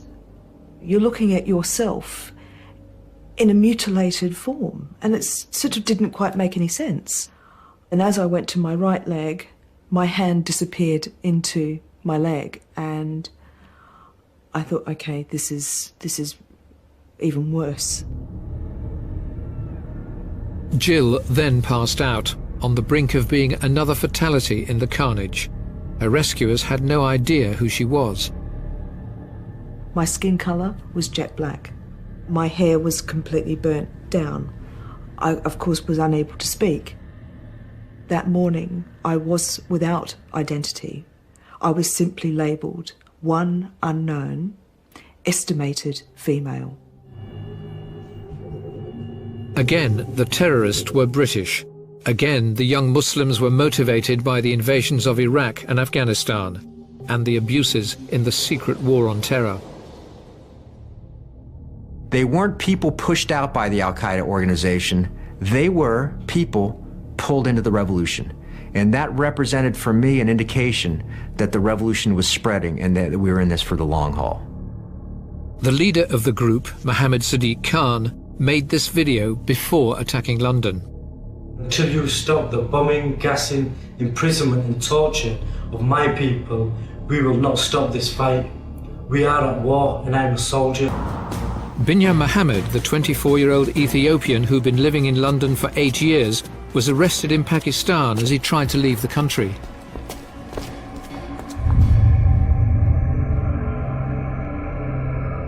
This was just the beginning of a 7-year ordeal across 3 continents.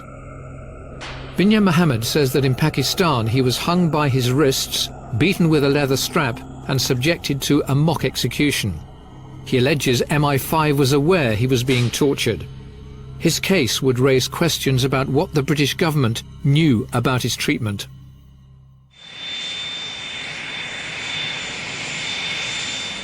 General Pervez Musharraf was president of Pakistan throughout most of this time when many terrorist suspects were interrogated.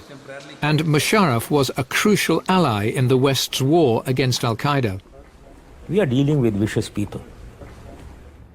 And we have to get information. Now, if we are extremely decent, we then don't get any information. We need to allow leeway to the intelligence operatives, the people who interrogate. Complicity in torture is a criminal offence, but a police investigation into Mohammed's allegations has not resulted in prosecution. The longer these questions remain unanswered, the bigger the stain on our reputation as a country that believes in freedom and fairness and human rights. Last year, the government took the unusual step of paying compensation to Binyam Mohammed and other alleged victims of torture and rendition, without accepting any liability. It left a bit of an unpleasant taste in the mouth. But on the other hand, better to get that out of the way and let counter-terrorist professionals focus on what they're supposed to be focusing on, which is stopping further terrorist attacks. The government has now set up an official inquiry to examine all the allegations of British complicity in torture.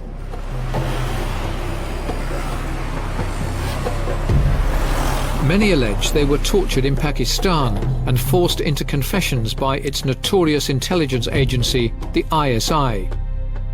Saladin Amin from Luton alleges he was visited by MI5 whilst being tortured in Pakistan over 10 months.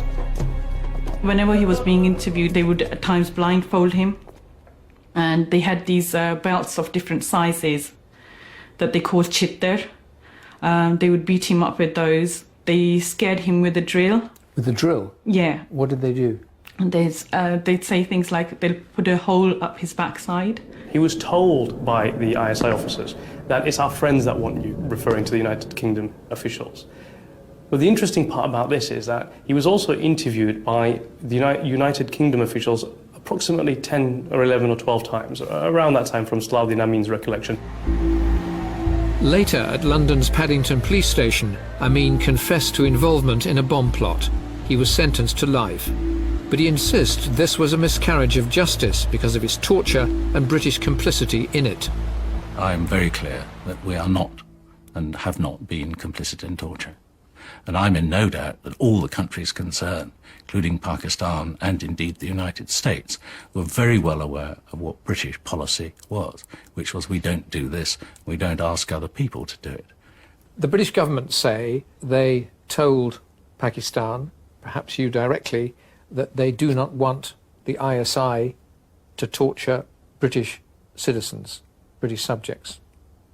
Have you any recollection of that being said to you on behalf of the British government? Never. Never once. I don't remember at all. They haven't said to you, we're concerned about the treatment that British subjects are getting in Pakistan, please don't do it, don't torture them? No. We don't agree with it? No, no. Nothing? Not at all. Would you be surprised if they'd said that to you? Well, maybe they wanted us to carry on whatever we were doing. It was a tacit approval of whatever we were doing. President Musharraf told me that maybe they wanted us to carry on with whatever we were doing. It was tacit approval. That's what... He's wrong. There was no tacit approval of torture. There was no blind eye turned? No. Is Britain complicit in torture? No. I think this raises a much broader question. Al-Qaeda is a global threat. To counter it, we need to talk to services throughout the world. We have to be careful and cautious in some of those relationships. But to decide that we're never going to talk to the following 50 countries in any circumstances means that you are deciding deliberately not to try and find out information that you need to know. In 2006, a secret government document about dealing with foreign agencies considered that in extreme circumstances, life-saving intelligence should be weighed against the level of mistreatment anticipated. In 2010, the document was revised and that reference omitted. And that's the difficult dilemma. MI5 cannot avoid dealing with Pakistan's intelligence services, whatever their notoriety. This has prompted a fierce debate in America about the justification for torture. It would be absurd to say that torture never gets a result that's true. Of course it does. I mean, I could torture you and get your name very quickly. But your question, the first question you always have to ask is this: is torturing someone making the world safer? Or is it actually inspiring people that we're such hypocrites about democracy and the rule of law that they hate us more? Now, you cannot look at the last 10 years and say that what we did in Guantanamo Bay and the torture that we've done elsewhere has made the world safer. That's just an untenable position.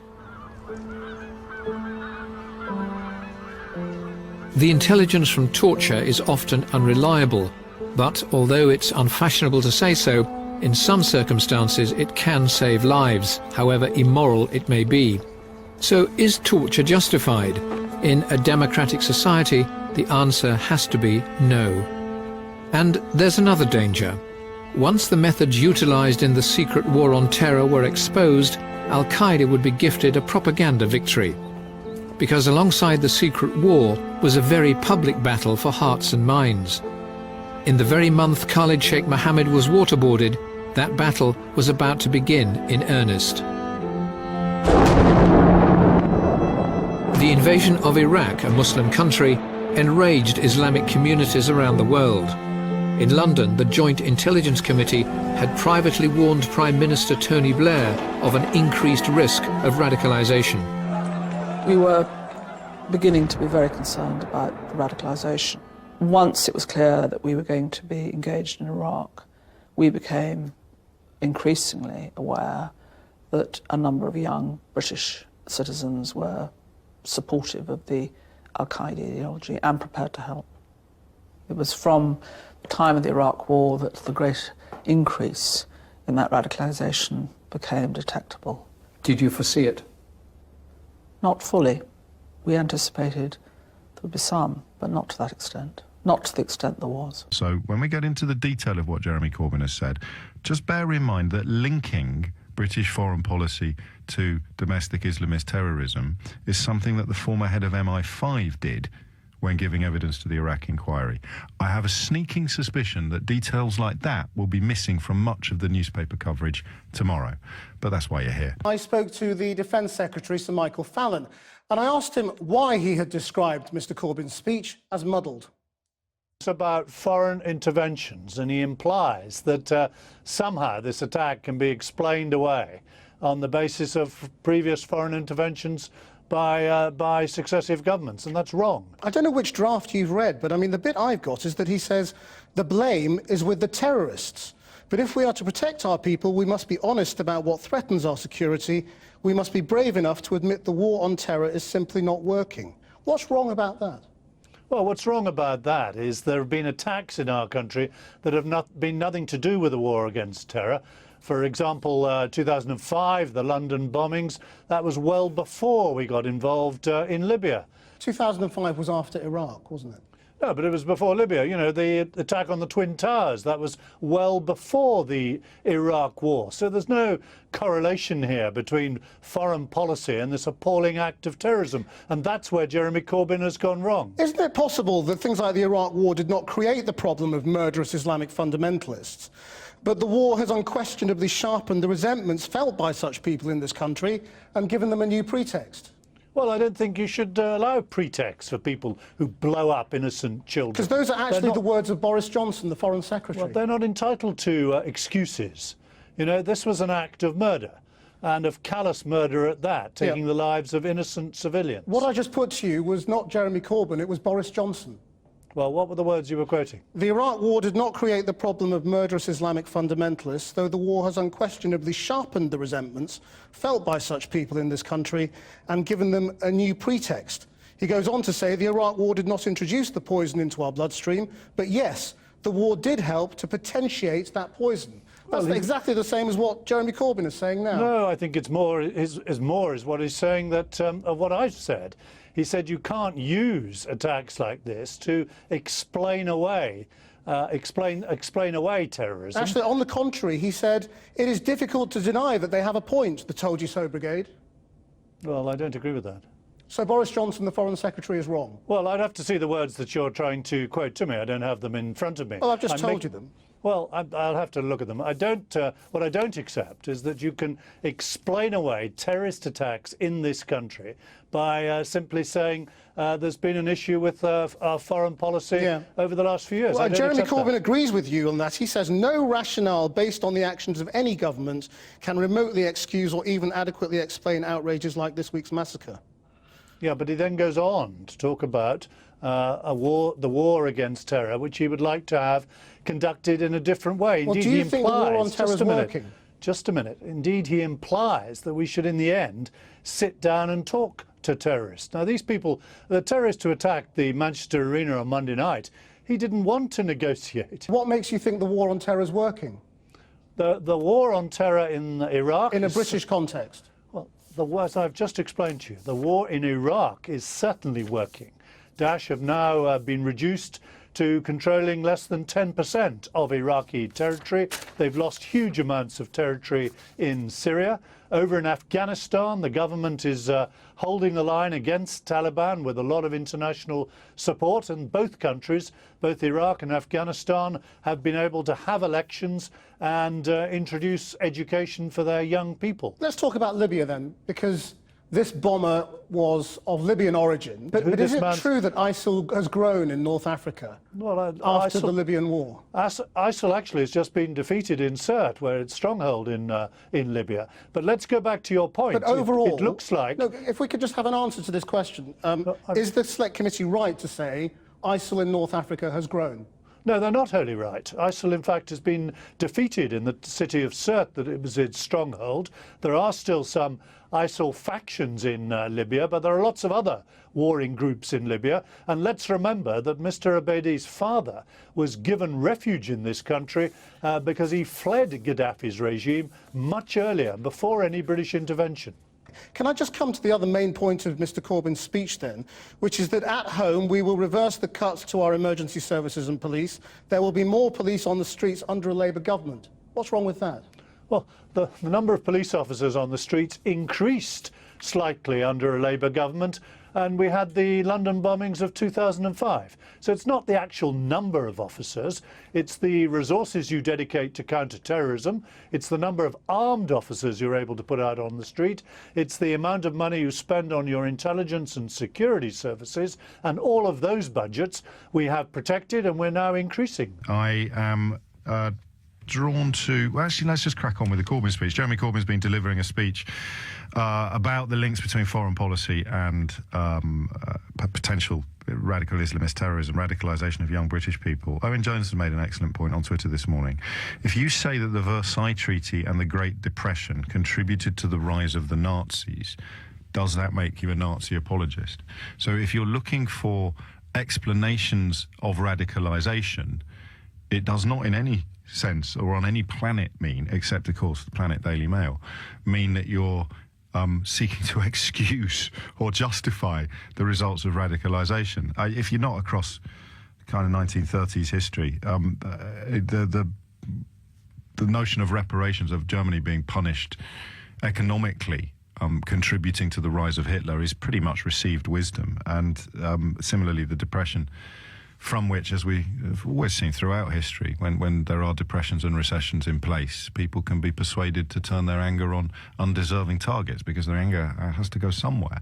So you can, of course, talk about radicalisation in the context of foreign policy, as the former head of MI5 Baroness Manning and Buller did to the Iraq inquiry. And I think, I haven't got it at my fingertips, I'm pretty sure the Chilcot report made this point as well. But let's find out what Jeremy Corbyn's been up to. Theo Usherwood attended the speech so that you wouldn't have to.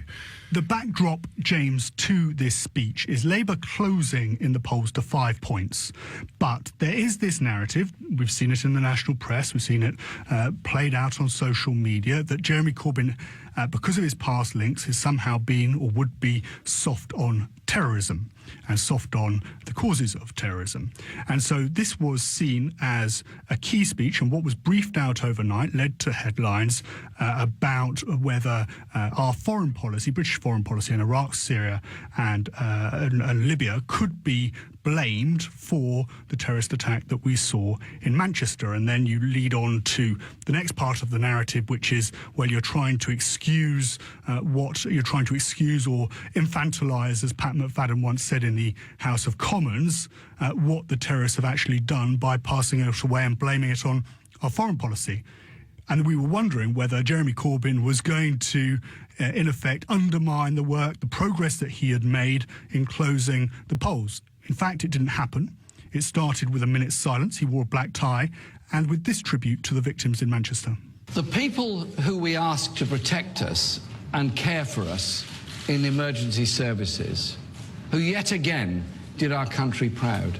The police, firefighters, paramedics, nurses and doctors, people who never let us down and deserve all the support that we can give them. And the people who did their best to help on that dreadful Monday night. The homeless men who rushed forward to carnage to comfort the dying. The taxi drivers who took the stranded home free. The local people who offered comfort and even their homes to the teenagers who couldn't find their parents. Any of us who are parents can understand the unbelievable trauma of knowing your children are at a concert and you know a bomb has gone off and you don't know what's happened to them.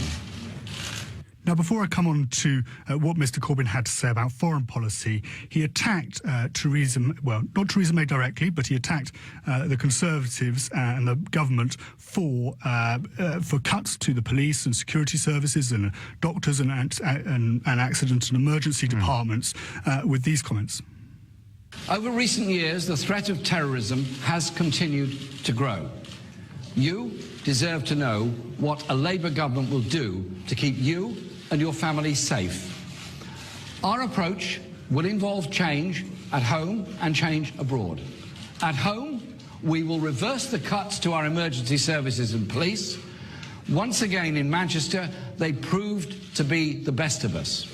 Austerity has to stop at the accident and emergency ward and at the police station door. We cannot be protected and cared for on the cheap.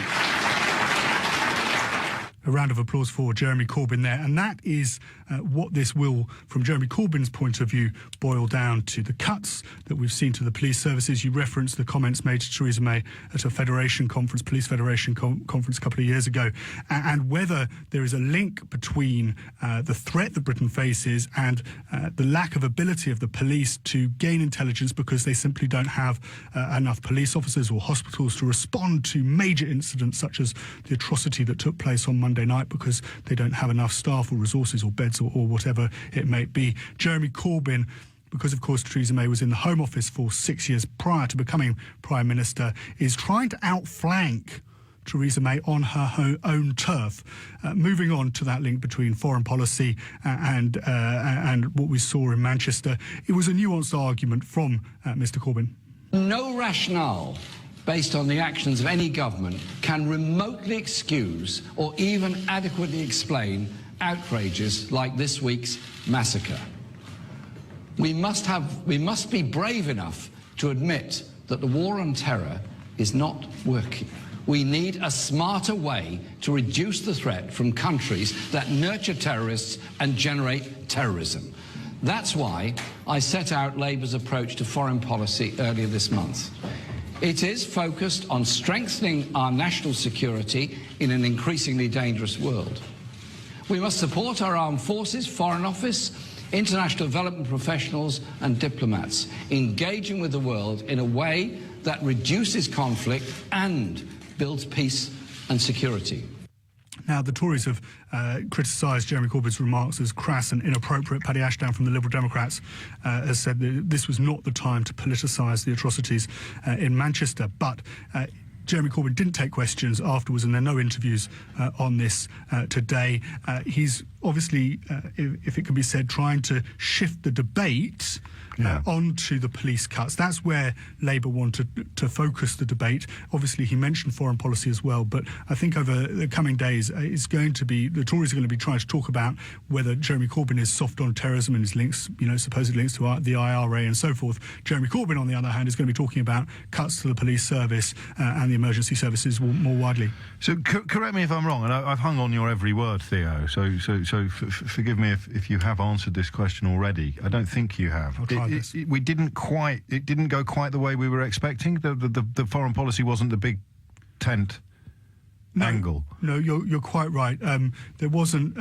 It didn't manifest itself in perhaps the way certainly the Conservatives were hoping. We were talking about it afterwards. It wasn't.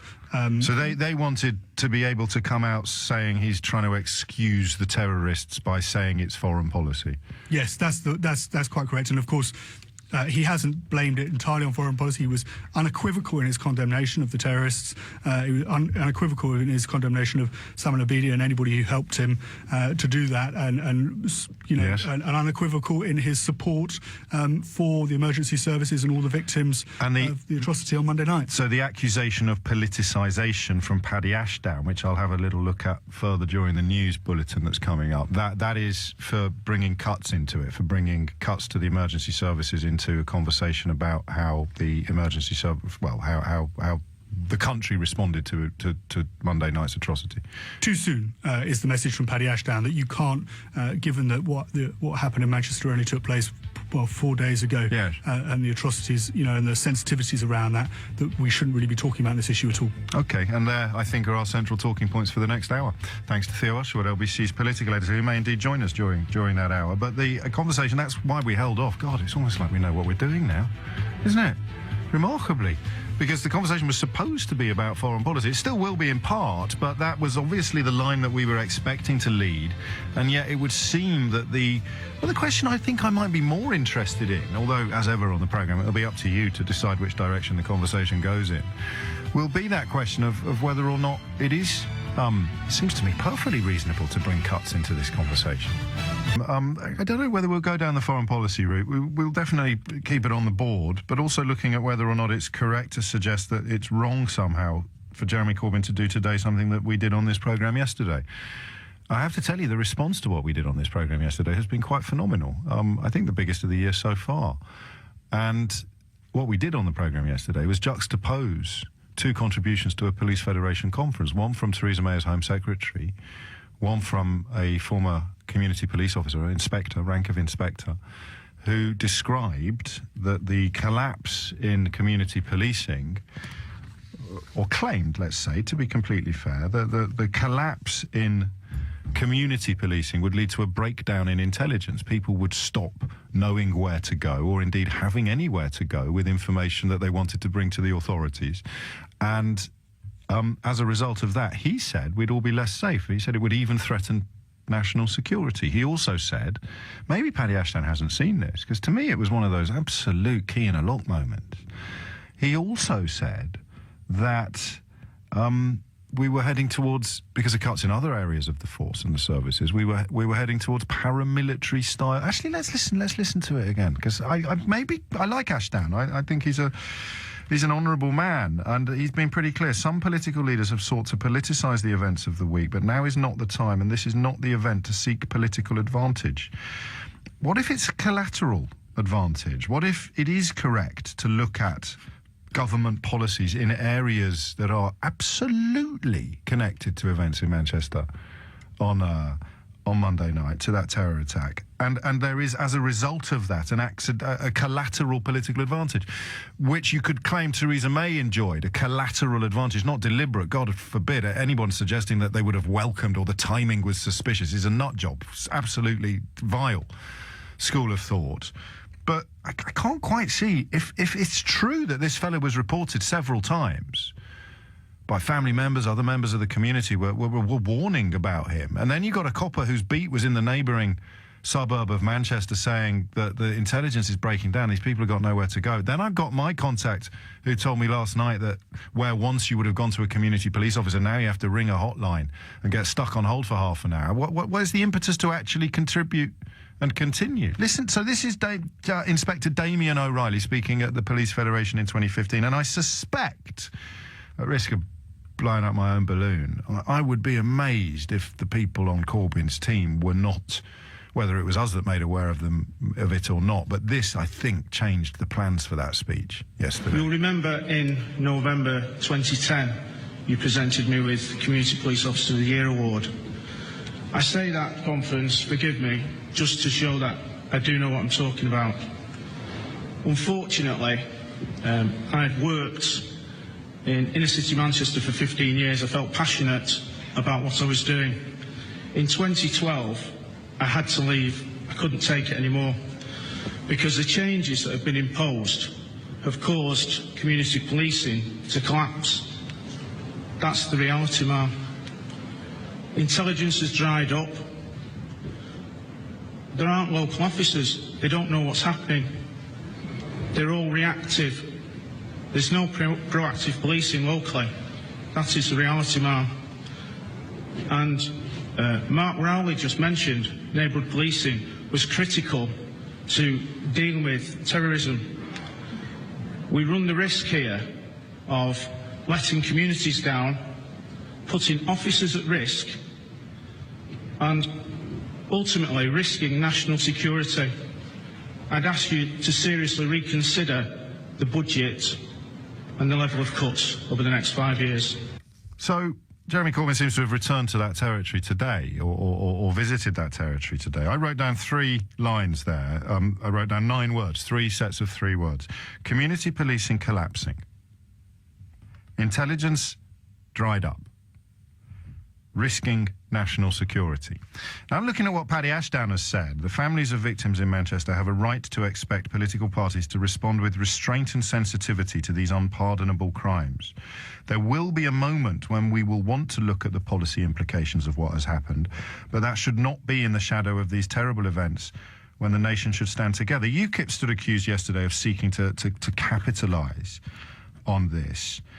I, as you know, am happiest in the grey areas when we spend our time together on the radio.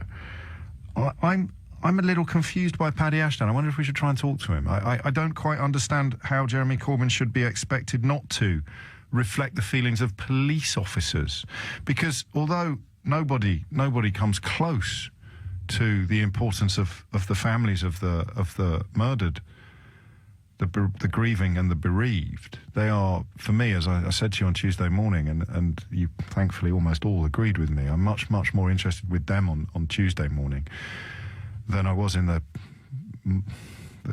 creature that did it. Once you start looking at this, it's a police issue. It's an intelligence issue. Paddy Ashdown, unless I'm missing something here, and God knows it wouldn't be the first time, it's obvious that you have to talk about intelligence and policing if you're talking about terrorism. And how can you... it's just because I like Ashdown, that's why I'm spluttering. And also I'm getting it secondhand from Theo, so I may have slightly misunderstood. But how can you talk about intelligence? How can you talk about Monday night without talking about intelligence and policing? How can you talk about intelligence and policing without talking about Home Office policy? Right? I'm going in on this. He's wrong. You have to talk about intelligence and policing. Maybe I missed the tone of Corbyn, so we'll listen back to a couple of those clips. But you tell me. 9 minutes after 12 is the time. 0345 606 0973 is the number that you need. Intelligence and policing are at the very heart of anti-terror operations, right? And both, according to people in the job, especially that very persuasive inspector we just heard from, both are suffering. Those 9 words: community policing collapsing, intelligence dried up, risking national security. We've got to talk about it, right? And how accurate is it? How accurate is Inspector O'Reilly? How accurate is Jeremy Corbyn? If you're in the job, you know what to do. Back to security, foreign policy, and Jeremy Corbyn. Sandra is in Manchester. Sandra, what can you tell me?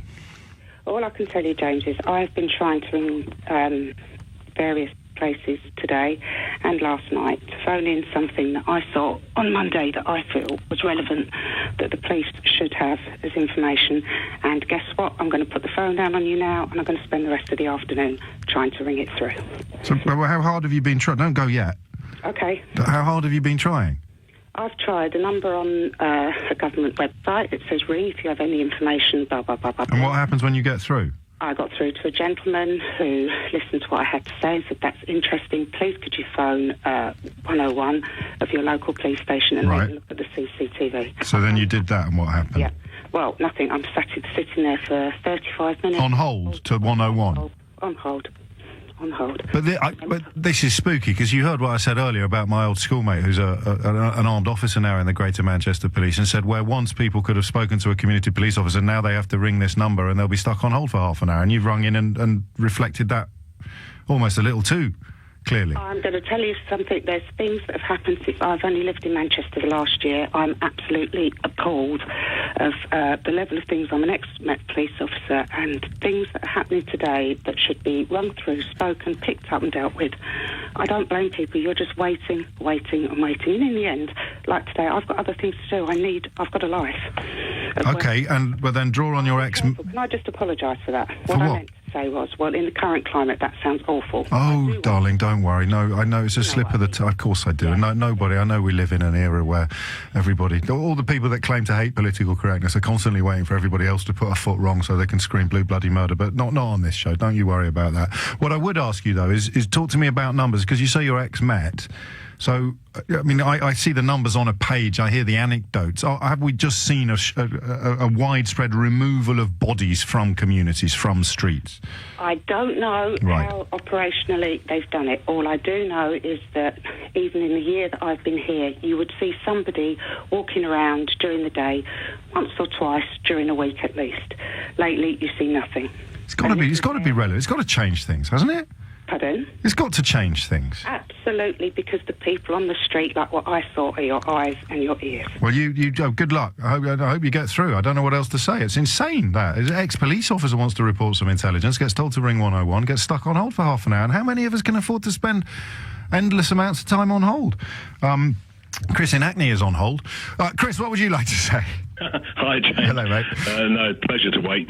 I'm a retired head teacher from Townless. I was listening to what Jay was telling you earlier. Yes. I mean, I had good news. I'm not completely up to date with me, but I still believe that the school-based police officer scheme is alive and well in the Met. Now, it may be under threat because of cuts, but at the moment, I believe it still exists. I mean, all the time I was head teacher in Tower Hamlets, we had this scheme, and what that meant was there was a dedicated police officer allocated to any secondary school that wanted it.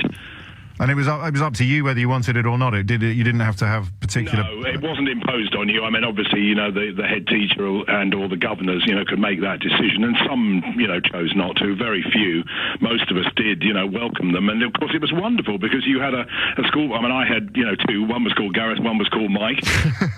I knew them as that, and so did all the kids. So, the kids, generations of children were growing up knowing a police officer in full uniform, with all their equipment, as Gareth or Mike, and vice versa. They got to know, kids as kids and be able to talk to them, play football. And so, again, I mean, it's possibly a reason to be cheerful. What does externally funded mean? I'm just looking at the Manchester figures, trying to sort of spin the plates a bit on this. And they have similar in Manchester. I'm looking at a document from Tony Lloyd's office, the Police and Crime Commissioner, back in 2015. I'm afraid, know whether he still is or not. What would an externally funded school-based police officer be? Well, I'm just assuming that what it means is that it was nothing to do with the education budget. It was funded in this case, through the Home Office and the Metropolitan Police. So there was no cost to the schools to have this service. That would be my understanding of that. Right. Okay, so so that's the kind of thing we need to keep an eye on. You get rid of stuff like that, and we have even more problems. But that's the school-focused equivalent of.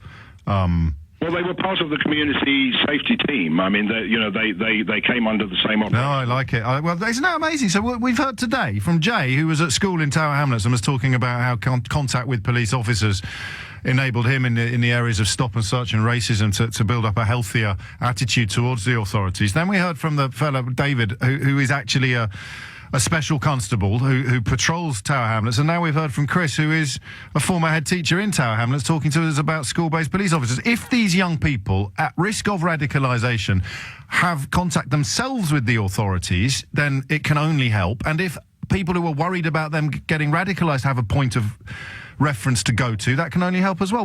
How have we allowed ourselves to go backwards, Chris? I don't know. I mean, I really genuinely don't know, because, it's invaluable. I mean, the intelligence that police officers who worked in schools gathered, because parents, and grandparents would come and talk to the officers, because they were able to call them by a name and they would tell them about. And then we're back to Inspector O'Reilly speaking to the Police Federation in 2015. Community policing is collapsing, intelligence has dried up, and we are risking national security, Home Secretary.